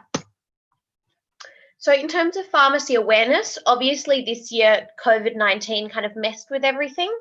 So our charity cut for 2020, which is the event that we normally run over a 2-month period where we raise money for a particular selected charity, we cancelled because we didn't feel that it would be fair to the charity that we selected to raise not as much money as we normally would, because obviously a lot of people were going through financial difficulties and losing jobs, and we couldn't run events in person.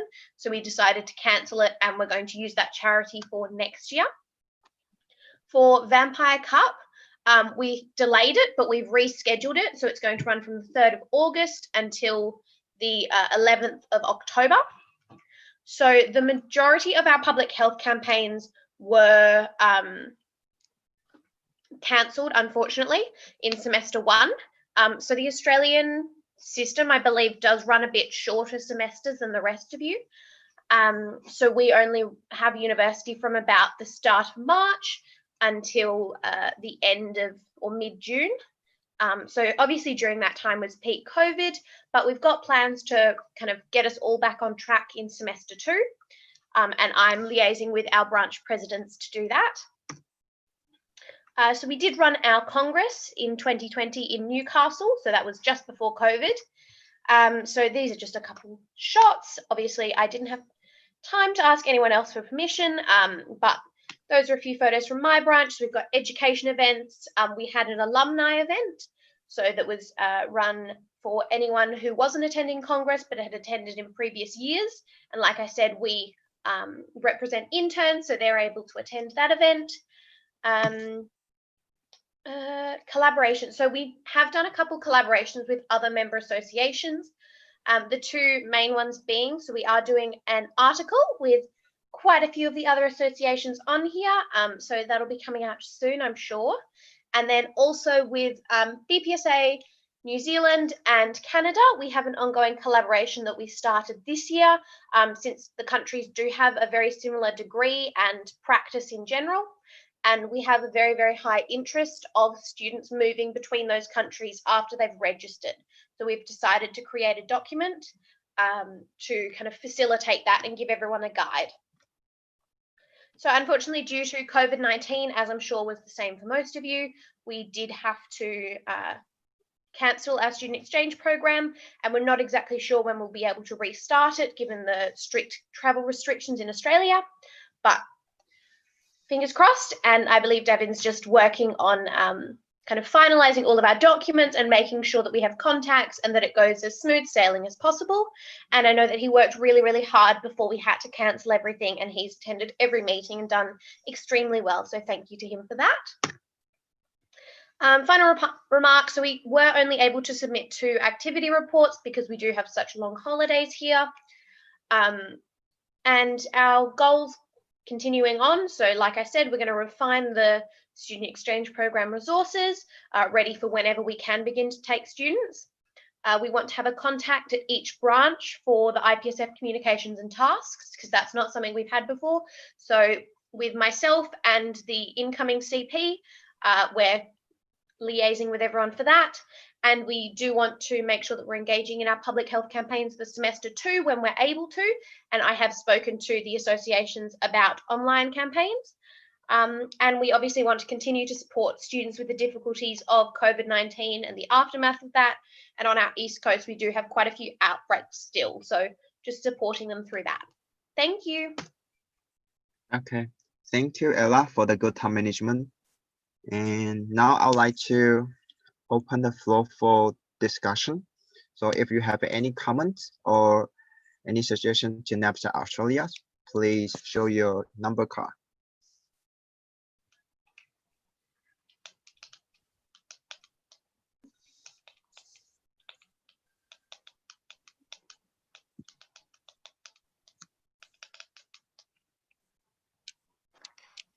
Okay, so now we have USPS Singapore.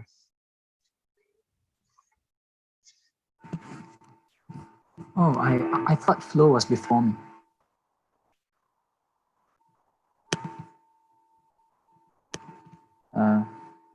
Wendy? I think that'll be fine. Rostam, you can proceed first. So thank you, Ella, for the rousing presentation. I do feel that you have contributed a lot, especially as one of the most seasoned veterans of this RA. Now, to dive straight, I actually have 2 questions to ask, and it's more for my personal curiosity as well. Perhaps others may have the same question as well. Now, I was actually very curious when I saw, as part of your executive committee, there was one in charge of rural and indigenous. Now, I'd like to clarify what exactly are the roles and responsibilities of that, and why is that position actually necessary? Especially, I do know that that has a lot of significance in Australia, but why is that position made in NAPSA Australia in particular?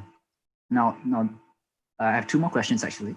Now, Rostam, only one question, only in one comment. Okay, fine. All right, thank you. Yeah, so please respond to that question. I can answer that one. So as I stated in our, regional policy session about rural, whatever the title was, I can't remember the exact statistics, but because Australia is so friggin' huge, and most of our population is centered on the coast, so we have a huge area of rural and indigenous population.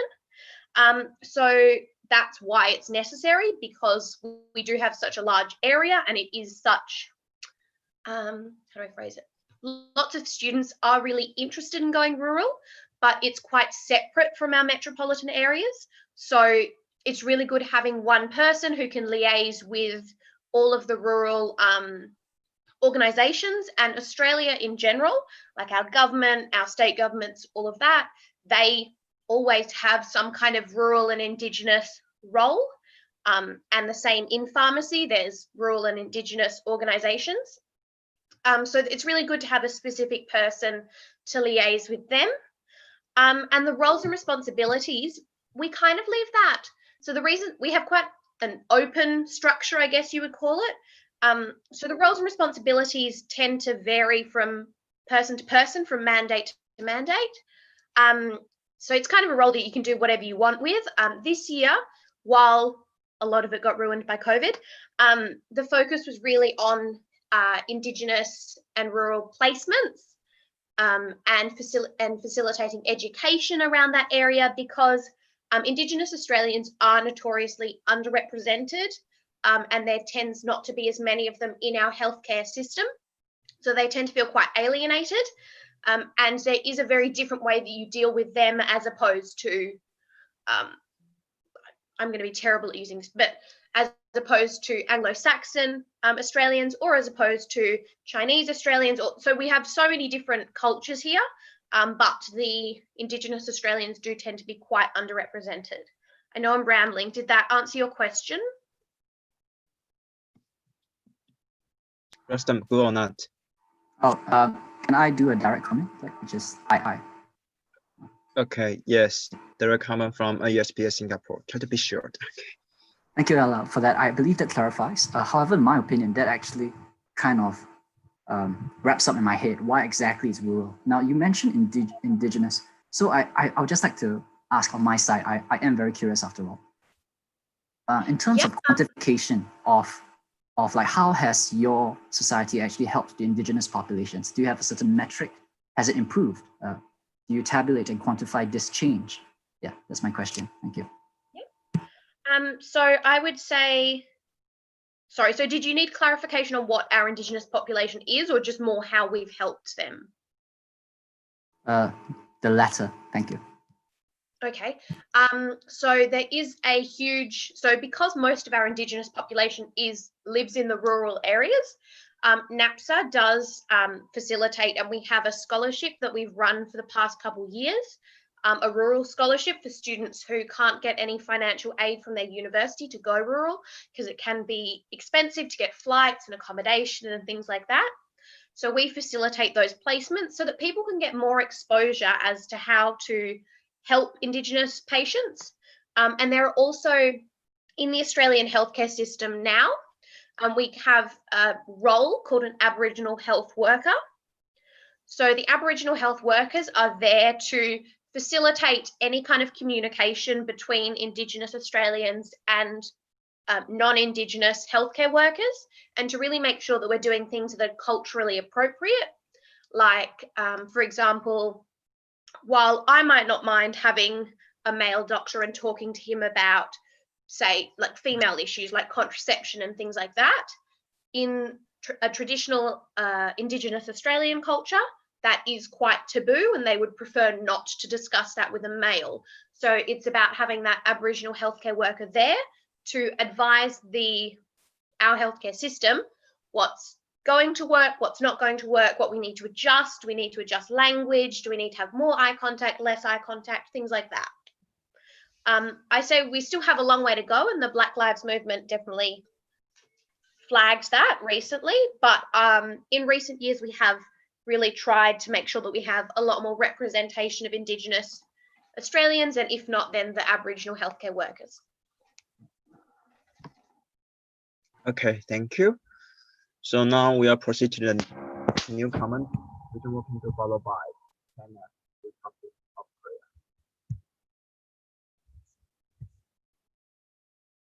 Michael, was like a technical. Can you repeat?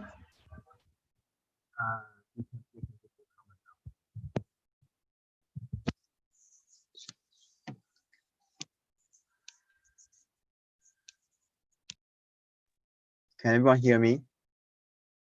Okay, so sorry for that. Region Working Group followed by CanApps Korea. Hi, Ella. It's Flo APRO RWG. I just would like to ask you about Vampire Cup. I know that you delayed it to the next one. However, I just want to know, how do you make it a sustainable project of NAPSA? I think it can inspire the other people for Vampire Cup. Thank you, Ella. Sorry, Flo, I just missed the start. Were you talking about our charity cup? No, it's talking about Vampire Cup. Oh, okay, sorry. Yeah. Yep. Yeah. So in terms of making it a sustainable project, so the responsibility for organising our charity cup and our Vampire Cup falls under our pharmacy awareness chair. So we do have a whole role dedicated to kind of those two big events, along with helping the IPSF contact person with all of the public health campaigns. But their two big roles are those two events. So for Vampire Cup, we actually make it a competition between the branches. And there's an award that is announced at our Congress following. So normally our Vampire Cup would be happening, just looking at the date, around now. And then whoever's managed to raise the most blood per, well, so we do it, the most donations per capita. So we have much smaller organizations and I'm part of a much larger branch. So we divide that to make it even. And then we also have an award for the young blood. So that's the most innovative way of raising money. Innovative way of not raising money, like getting people to donate. So I think last year, I can't even remember what they did for it, but they had a really good way of getting students to the venue and they organized events on campus. So I guess that's how we kind of keep it sustainable. We just advertise it a lot, make it a competition between the branches, and Australians are notoriously competitive between ourselves. So I guess that's probably the main thing, is we just incentivize everyone. Okay. And we have a really good relationship with the Australian Blood Service, the Australian Red Cross. Okay, thank you. So now we have KNAP's Republic of Korea, followed by IPSF Pakistan. This is Christy from KNAP's Korea. So I would like to ask you a question. So I was wondering, do you guys have any events that are held on a national scale other than like National Congress? I was wondering like how you guys bring members together, being such a huge country. Because in the case of Korea, we're not that huge as Australia, but we do have problems gathering people together. Like most of our events are held in Seoul, which is the capital city of our country, but the turnout from the participants from like who lives far away from the Seoul have hard time participating in those events. So I'd like to ask you like any ways to promote those national events to people who live like far away from the place where it's held. Thanks. Yeah, sure. So first of all, I'll flag that it is a huge issue that we always face every mandate as NAPSA. And I think I've discussed it with Mike and Flo and the whole RWG at length. We really do struggle with it because we are quite large. And like even between myself and the East Coast, so I'm on the West Coast of Australia, there is a 3-hour time difference or a 2-hour depending on daylight savings. So it's even weird for times. In terms, so our annual events that run as a whole nation, like you mentioned, the Congress, we also run at one of the conferences of one of our stakeholders, a student night, and also so at 2 of the conferences we run a student night. But again, we don't get huge amounts of engagement from that. It's usually just the East Coast that attends. We've started this year, particularly with COVID, to run online events, which we found has actually been really good for engaging students around the country and kind of finding that I'm terrible at geography, so I'm not sure if you guys have time differences between your different cities. I'm sorry, I'm really bad at geography. I should be better as the contact person, but I'm not. So we have to find that kind of sweet spot of time where it's, you know, late enough that people have finished work, but not too late that people on the East Coast have to be up at 3 a.m. Yeah, so I guess we're still working on it, but we do have really good relationships across the country with all of our presidents. And so they do little mini collaborations as opposed to full national ones. Thank you. So now we have IPSF Pakistan, followed by USPS Singapore.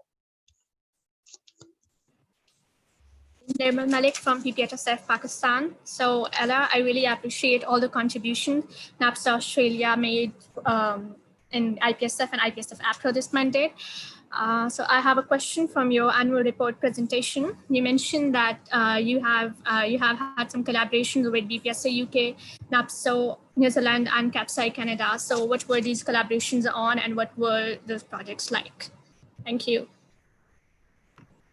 So I did mention, so it's just a collaboration, like an agreement we've kind of signed to collaborate ongoing, as we do have very similar countries and very similar pharmacy degrees, and continuing on to very similar pharmacy practice. The collaboration, so we are doing a webinar on migrating between the countries, as well as writing up a document, a how-to guide on how to migrate between the two countries, or the 4 countries, if you want to practice between them, and how to re-register and things like that. That's all for this year. But yeah, it was mostly just kind of signing an agreement to continue to work together, and for motions and things at World Congress to chat about them and things like that. Okay, thank you. So now we have the comment from USPS Singapore again, and followed by MAPS India. Thank you, Ella, for the previous question and for clarifying about the part about immigration. In fact, my follow-up question was actually based on that as well. Regarding this program where there's like this international collaboration, especially for countries that have similar systems, as you mentioned, BPSA. Now, I actually wanted to ask about this system because, in fact, this is something that I think has a lot of potential, but at the same time, it's not something that a student association can completely meddle with.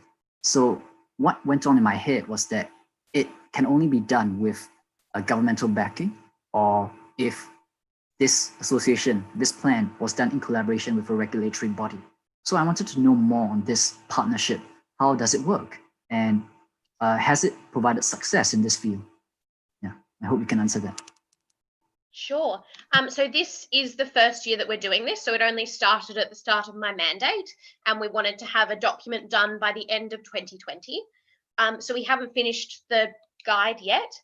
However, so we haven't collaborated with any regulatory bodies per se. Obviously, I know that I'm going to the Australian Health Department's regulations on how to re-register, and it is just a guide because obviously it will change year to year. So it's just a general guide of how, like, kind of where to go, what resources you need to look at, what's the right department to look at. If you want to register in WA, you need to look at one area. If you're going to register in Victoria or New South Wales or Queensland, you will have to look at a different health department. So I can't tell you about success so far because we haven't, advised any students yet. But yeah, I think we are able to kind of do it based on the regulations from the regulatory bodies as opposed to directly collaborating with them, if that makes sense. Okay, thank you. So now we have MAPS India followed by USPS Singapore again. I apologize, can I have a direct comment first to allow for that? Okay, direct comment from USPS Singapore. Yeah, I apologize first. I'll keep it short. Yeah, so thank you, Ella, for that. And I was hoping that perhaps this initiative can be something that other organizations within APAC can explore as well, because as we know, there is an inequity and an inequality of healthcare professionals, with a lot jumping from certain countries in APAC to others, with Australia being one of the hotspots.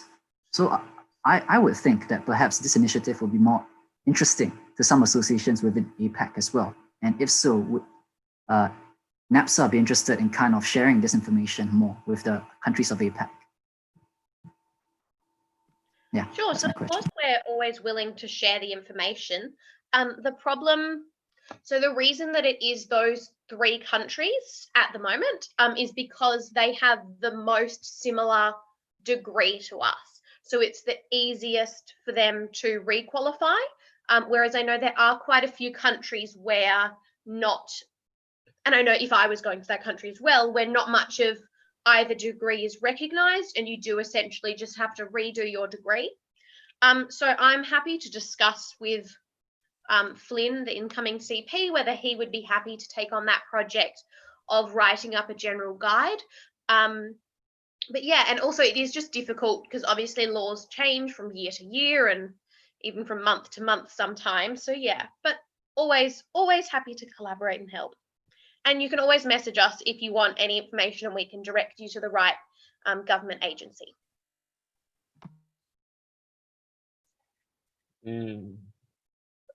Is another new direct comment?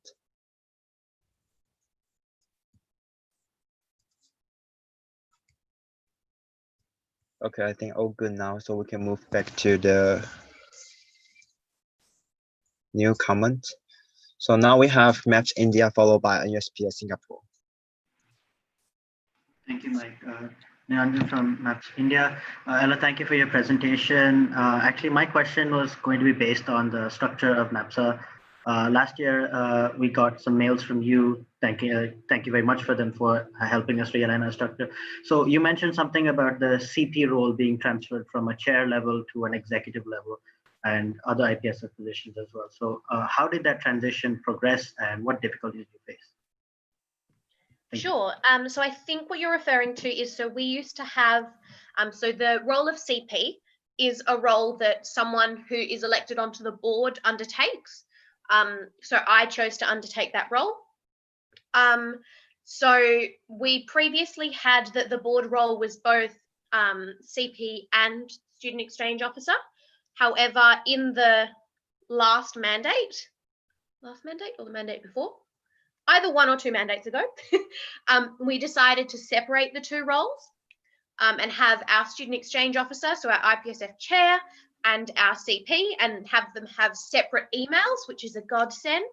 I have so many less emails, still too many emails, but so many less emails now. So we separated those, and I think it's gone quite well. Davin, I hope it's gone well. And the challenges of that, I think you asked, maybe? Is that what you asked? Yes. Okay. Yep. So the challenges of doing that, there wasn't really many.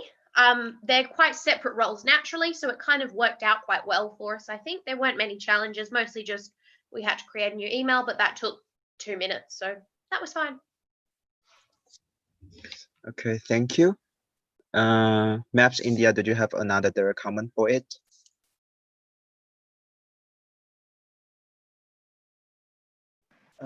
Yeah, I wanted to follow up with the direct. Yes, please. Yeah, thank you.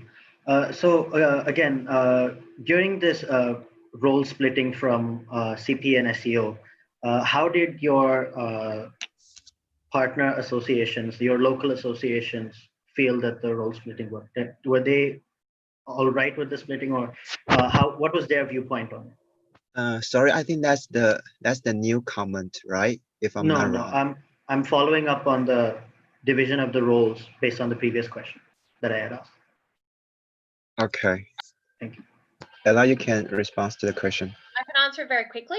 They didn't really care. They really didn't have much of an opinion on it because they just contact either myself or Devin. It's not that difficult for them. They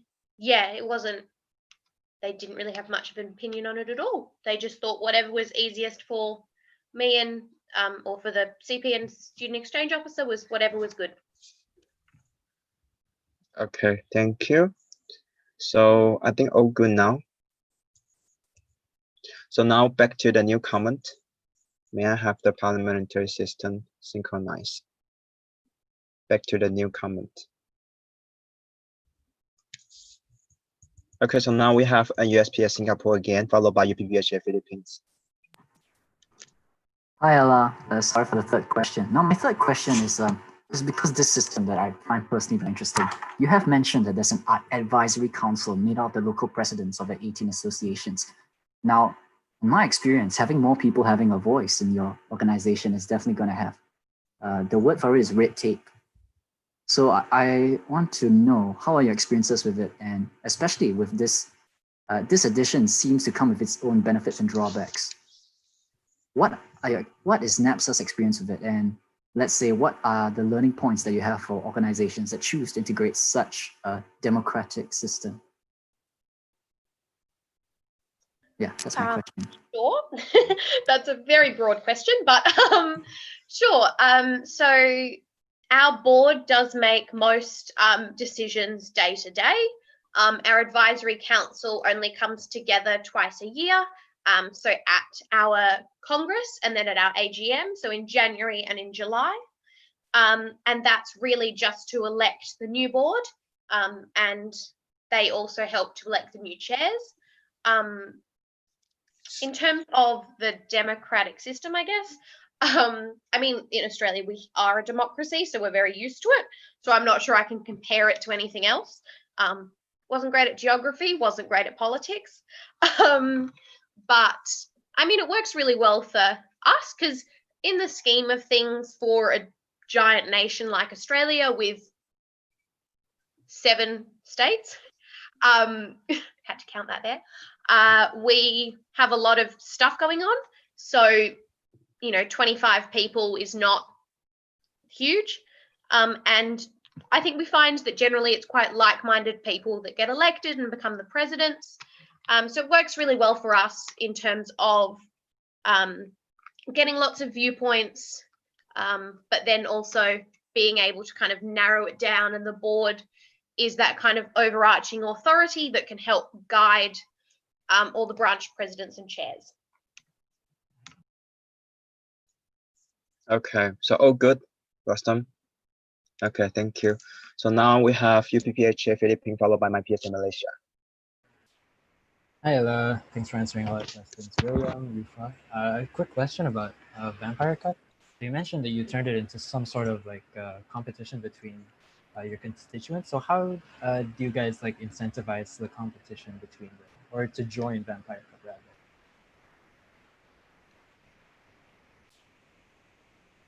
Sure, so it's not actually an option for our branches to join Vampire Cup.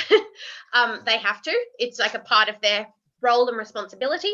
We've never had an issue with anyone wanting to do it. They're always more than happy to because it's a great cause. In terms of incentivizing, it is just for that award at Congress and kind of for the clout of being like, we won, we're the best. And it's for a really good cause. So we've never had any issue with it. And pharmacy students are always more than happy to, if they're able to, donate. So yeah. Sorry, I don't have anything very specific for you. Okay, thank you. So now we have my PSA Malaysia. Right, thank you, Michael. Kishan from my PSA Malaysia. Thank you, Ella, for a wonderful presentation. I do not have any comments on your report, but I just would like to propose to close the motion as well as to suggest for the remainder of the RA, I would like to have a limit, to propose a limit for the number of comments that we have, because we have limited time. So I would like to propose that we have a 5 comments and questions limit for each and every subsequent report for the rest of the regional assembly, if that's okay.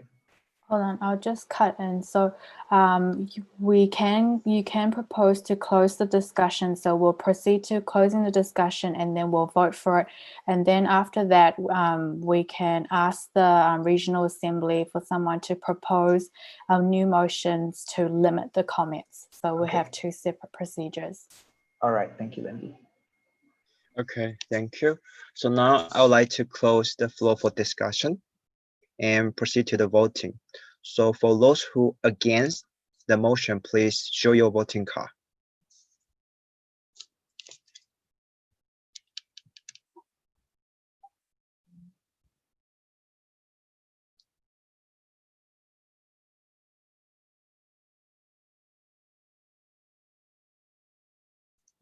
Okay, so for those who are for this motion, please show your voting card.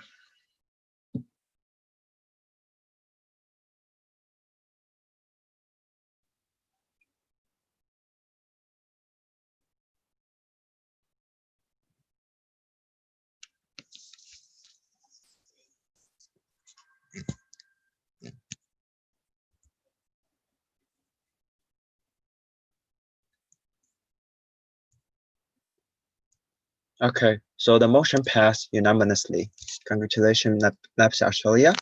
So now we are going to have a proposed motion from my PSA Malaysia. So can I have the clarification from my PSA Malaysia to specify your motion?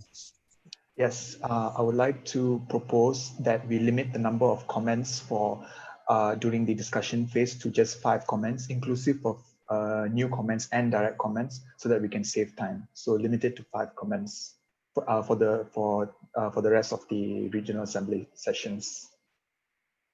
Okay, so can I have the parliamentary system synchronized? They would like to limit the number of 5.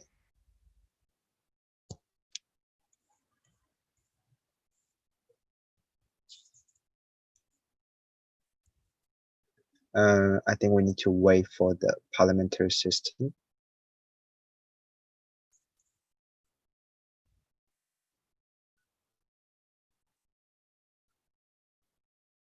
So I'm sure that my PSA that proposed like the limit on the number is 5. Yes, 5.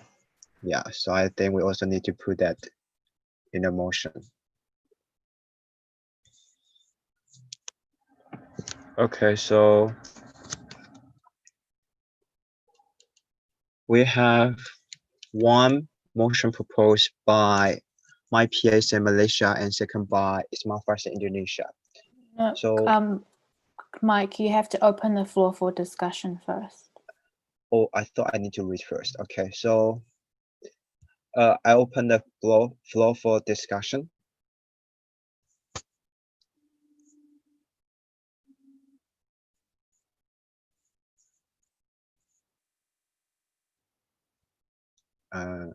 Okay, so we have Nafsat, Australia. I think Naranjan might have been before me. I just follow the parliamentary system, so you can go first. Okay. I was just going to suggest that we do it by time limit as opposed to number of comments. Just because I think that could be more consistent as opposed to, yeah, 5 new and direct, because someone could take forever. So you like to correct the motion. Yeah. Well, I'm just wondering what everyone would think, but yes. So how long you think it should be for the open discussion? That's a great question. Maybe like 5 minutes. 5 minutes. 10 minutes? 5 minutes. 7 minutes. 7 minutes. 7 minutes. 7's in the Okay. middle. Okay, 7 Okay, minutes. hold on. Let's say. So we have the. And we have the comment from. Sorry, Michael. I think I should cut this right now. So if NAFSA want to change the motion directly, it needs to get the agreement from the proposer and seconder, just to remind you. Thank you. Okay, thank you, Choi, for the reminder. Okay, so now we need to get the agreement from proposer and also the seconder, which are my PSA Malaysia and also Smart Farsi Indonesia. I'm okay with that change. How about Smart? Okay, how about Smart Farsi Indonesia? APRO is my first Indonesia, so I believe it will be better for 10 minutes since we have allocation 2 minutes for each question, so I prefer for 10 minutes for the change too. Okay, so there will be another comment if I'm not wrong. So basically you just need to agree on the change or not. And if you think like you can try to slightly change regarding the duration of the time, you can later on we need to change the agenda, the motion first, then we can try to discuss about the specific time we will have for the time limit.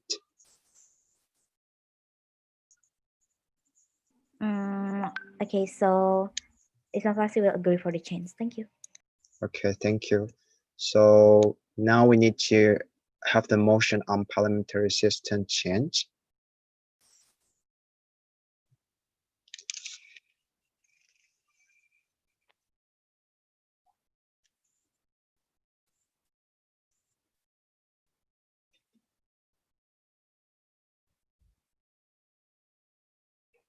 Okay, so the motion is on parliamentary system, as everyone can see. So I open the floor for discussion again. If you have any input, please show your voting card. And also like to remind the parliamentary system synchronize, because I think it's another new motion.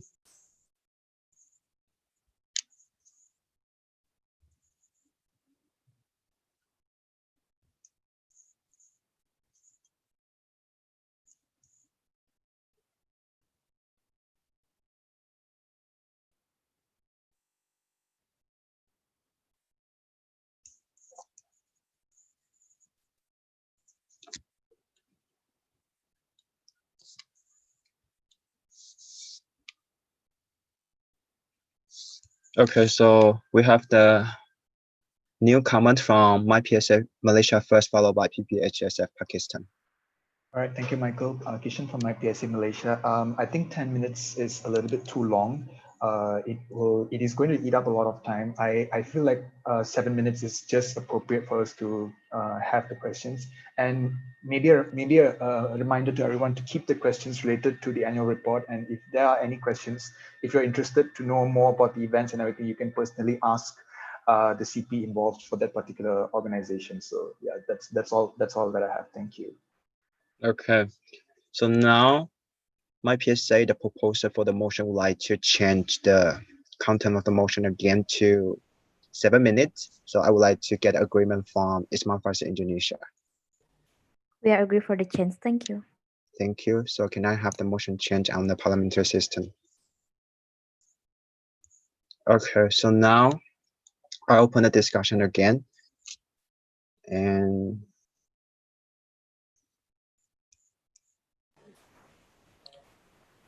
I think we have the clarification from from Maps India. Thank you, Mike. Niranjan from Maps India. I'd like to clarify whether the 7 minutes allotted is 7 minutes of discussion, or is it 7 minutes, 1 minute per question? I think that would make it more efficient. Thank you. Okay. So I think it's 7 minutes for the open discussion, regardless how many questions we have, but we just aim to finish the open discussion within 7 minutes. Is this answer clarify your concern?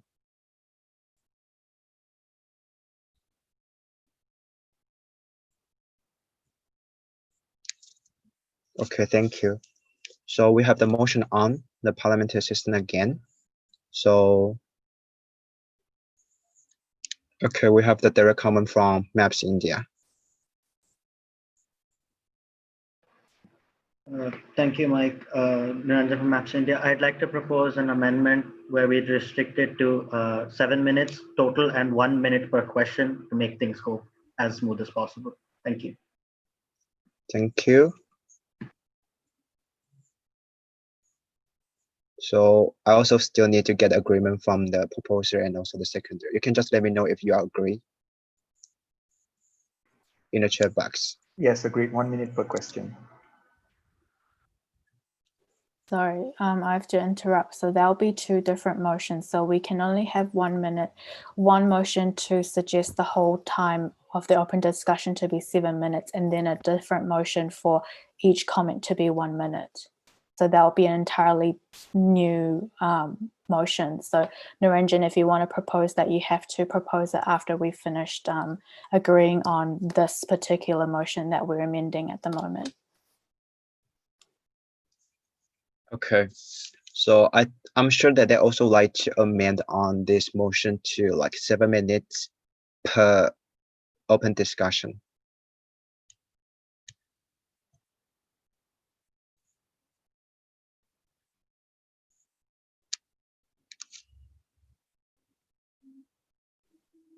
So so basically for this motion, I'll just need the final proposer for the motion that is being shown on here, and then I'll need a seconder, and then we'll proceed to voting for the motion.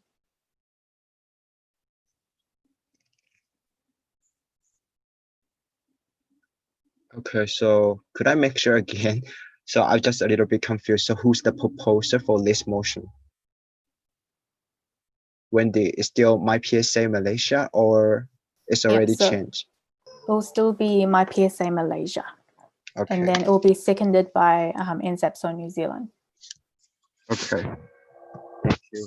So this motion proposed by my PSA Malaysia and second by NZEPSO New Zealand. And I still need to open the discussion again, right? Okay, so I would like to open the floor for discussion.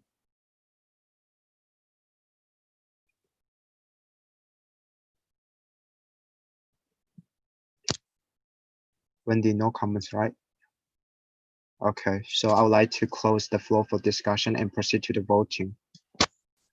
For those who are against to this motion, please show your voting card.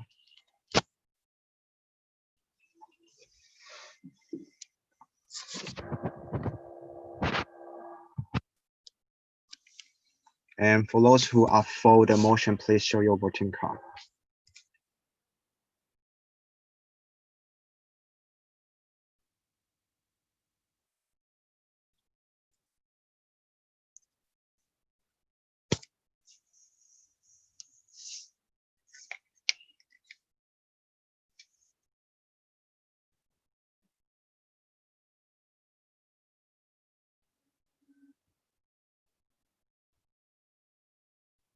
Okay, so the motion passed unanimously.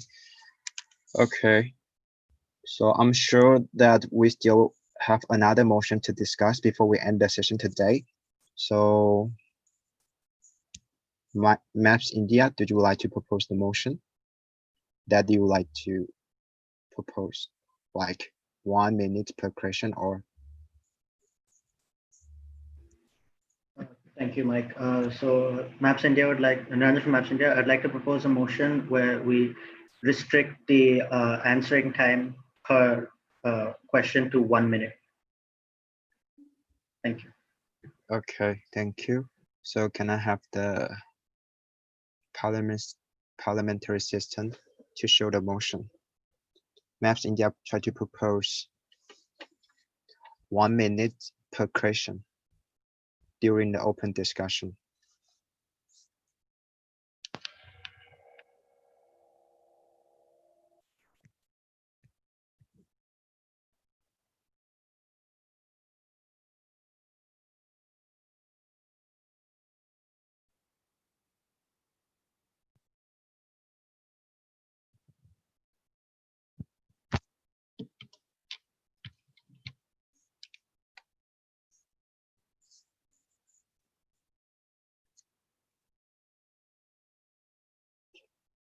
Wendy, the motion is ready?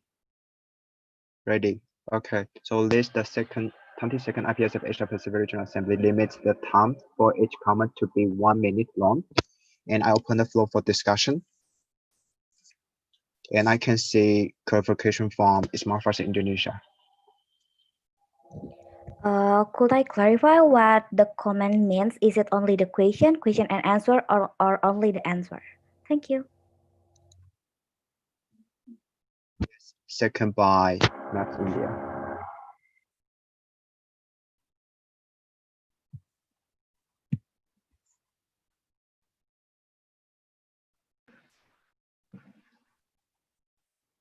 Thank you. So I think it's meant to be for the answers only, not for the question included. Thank you. Okay, thank you.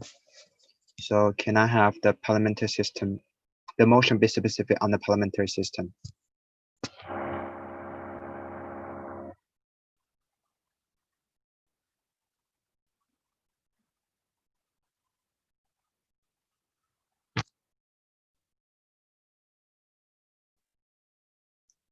Okay, so we change the motion to This the 22nd IPSF Asia Pacific Regional Assembly limits the time for each answer during open discussion to be 1 minute long.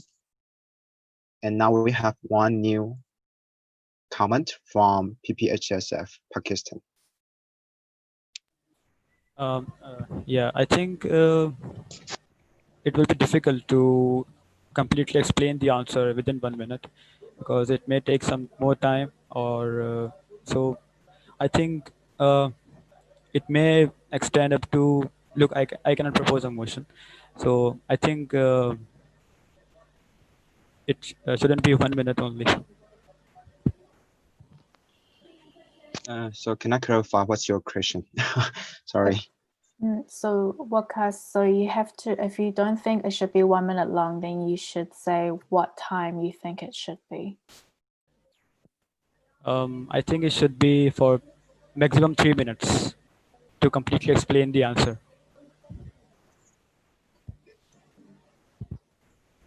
Okay, so second from observer.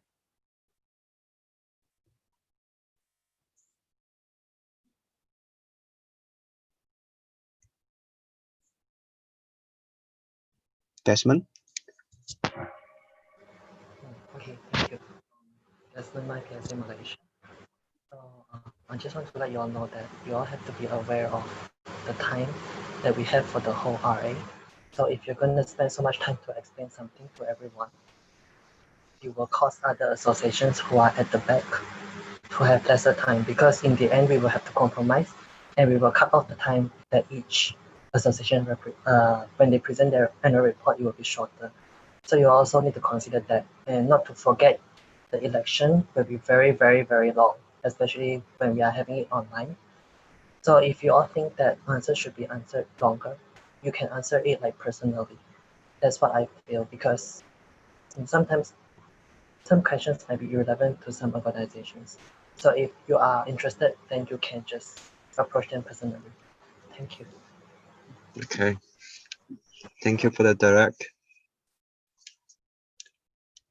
And so now we'll proceed to the newcomer back. So now we have the newcomer from ISPS Singapore. I believe Desmond's, thank you Desmond for raising that up. And just to add on, I do believe that everyone here should acknowledge the fact that your answer as well as your question should be succinct as possible. Should you need more clarification, please seek it personally. This time is to align intentions rather than to get complete answers. That's what I feel. And with that, I'll like to just summarize that part. Even if the motion does not pass for 1 minute, I do think that we should abide that in mind. Thank you. Okay, thank you. So we have, should we put their new comment?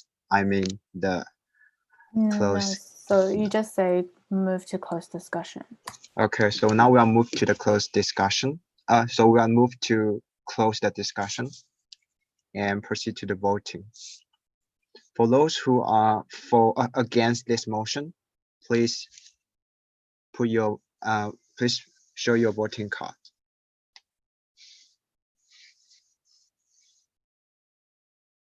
When do you need to clean the parliamentary system first?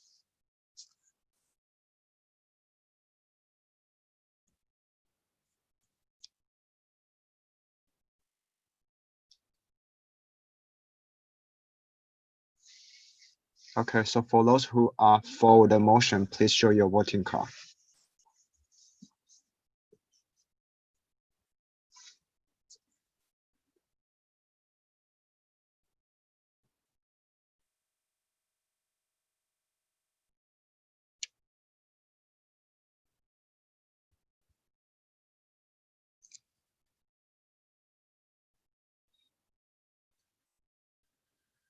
Okay, so the motion passed unanimously.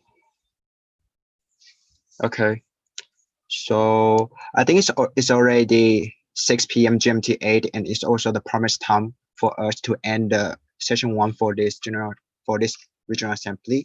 So I need one proposer to propose to close this Regional Assembly session 1 and also 1 second.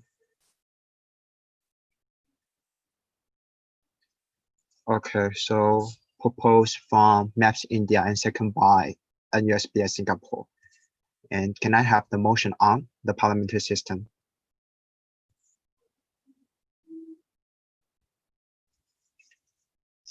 Mike, we're not actually closing the regional assembly because we don't actually stop it. So we're just suspending the standing order.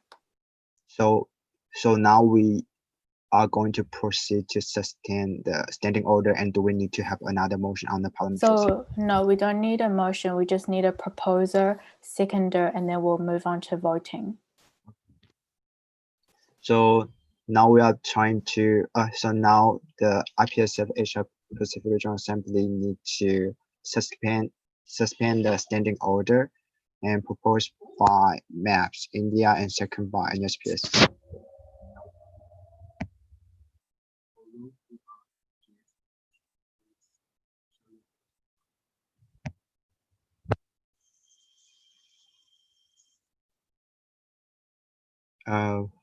Wendy, can you hear me?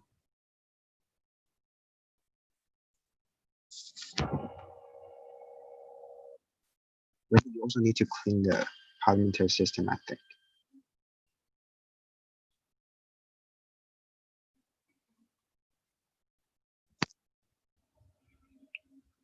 So we'll have to proceed to showing your voting card. So if you want to go forward with suspending the standing order, then we'll have a vote. And then after the votes, we'll have a roll call again. Okay, so I'd like to ask the Regional Assembly, for those who are for suspending the standing order, please show your voting card.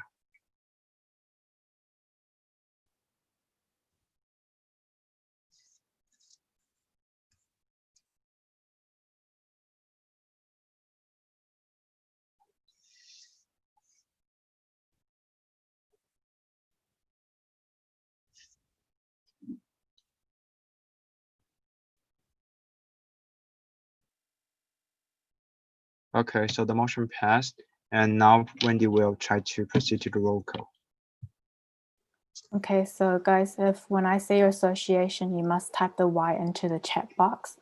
So I've got NAPSA Australia, MAPS India, IPSF Asia Indonesia, APS Japan, IPSA Malaysia, INSAPSO New Zealand, KNAPS Republic of Korea, NUSPS Singapore, PSAT Thailand, PSMS HKSU Hong Kong, BIMFU Indonesia, BIMChemFA UNPAD Indonesia, BIMChemFU GM Indonesia, BIMUSD Indonesia, HMF APITB Indonesia, FOP Nepal, NPSA Nepal, PPHSF Pakistan, FJFA Philippines, JFA Philippines, UFA Philippines, PSA Taiwan, Taiwan, PSA Uzbekistan, TDUPO Vietnam, VNUHCMPO Vietnam. Got one. Okay, so thank you everyone for your time and also the participation for this session of the Regional Assembly this year. And so sorry for the 10 minutes delay, and also sorry for any technical problem, and we will try to fix it for the tomorrow session and also the session for the next weekend. Yeah. So thank you for your time again and the participation, and see you tomorrow at the same time. Bye bye.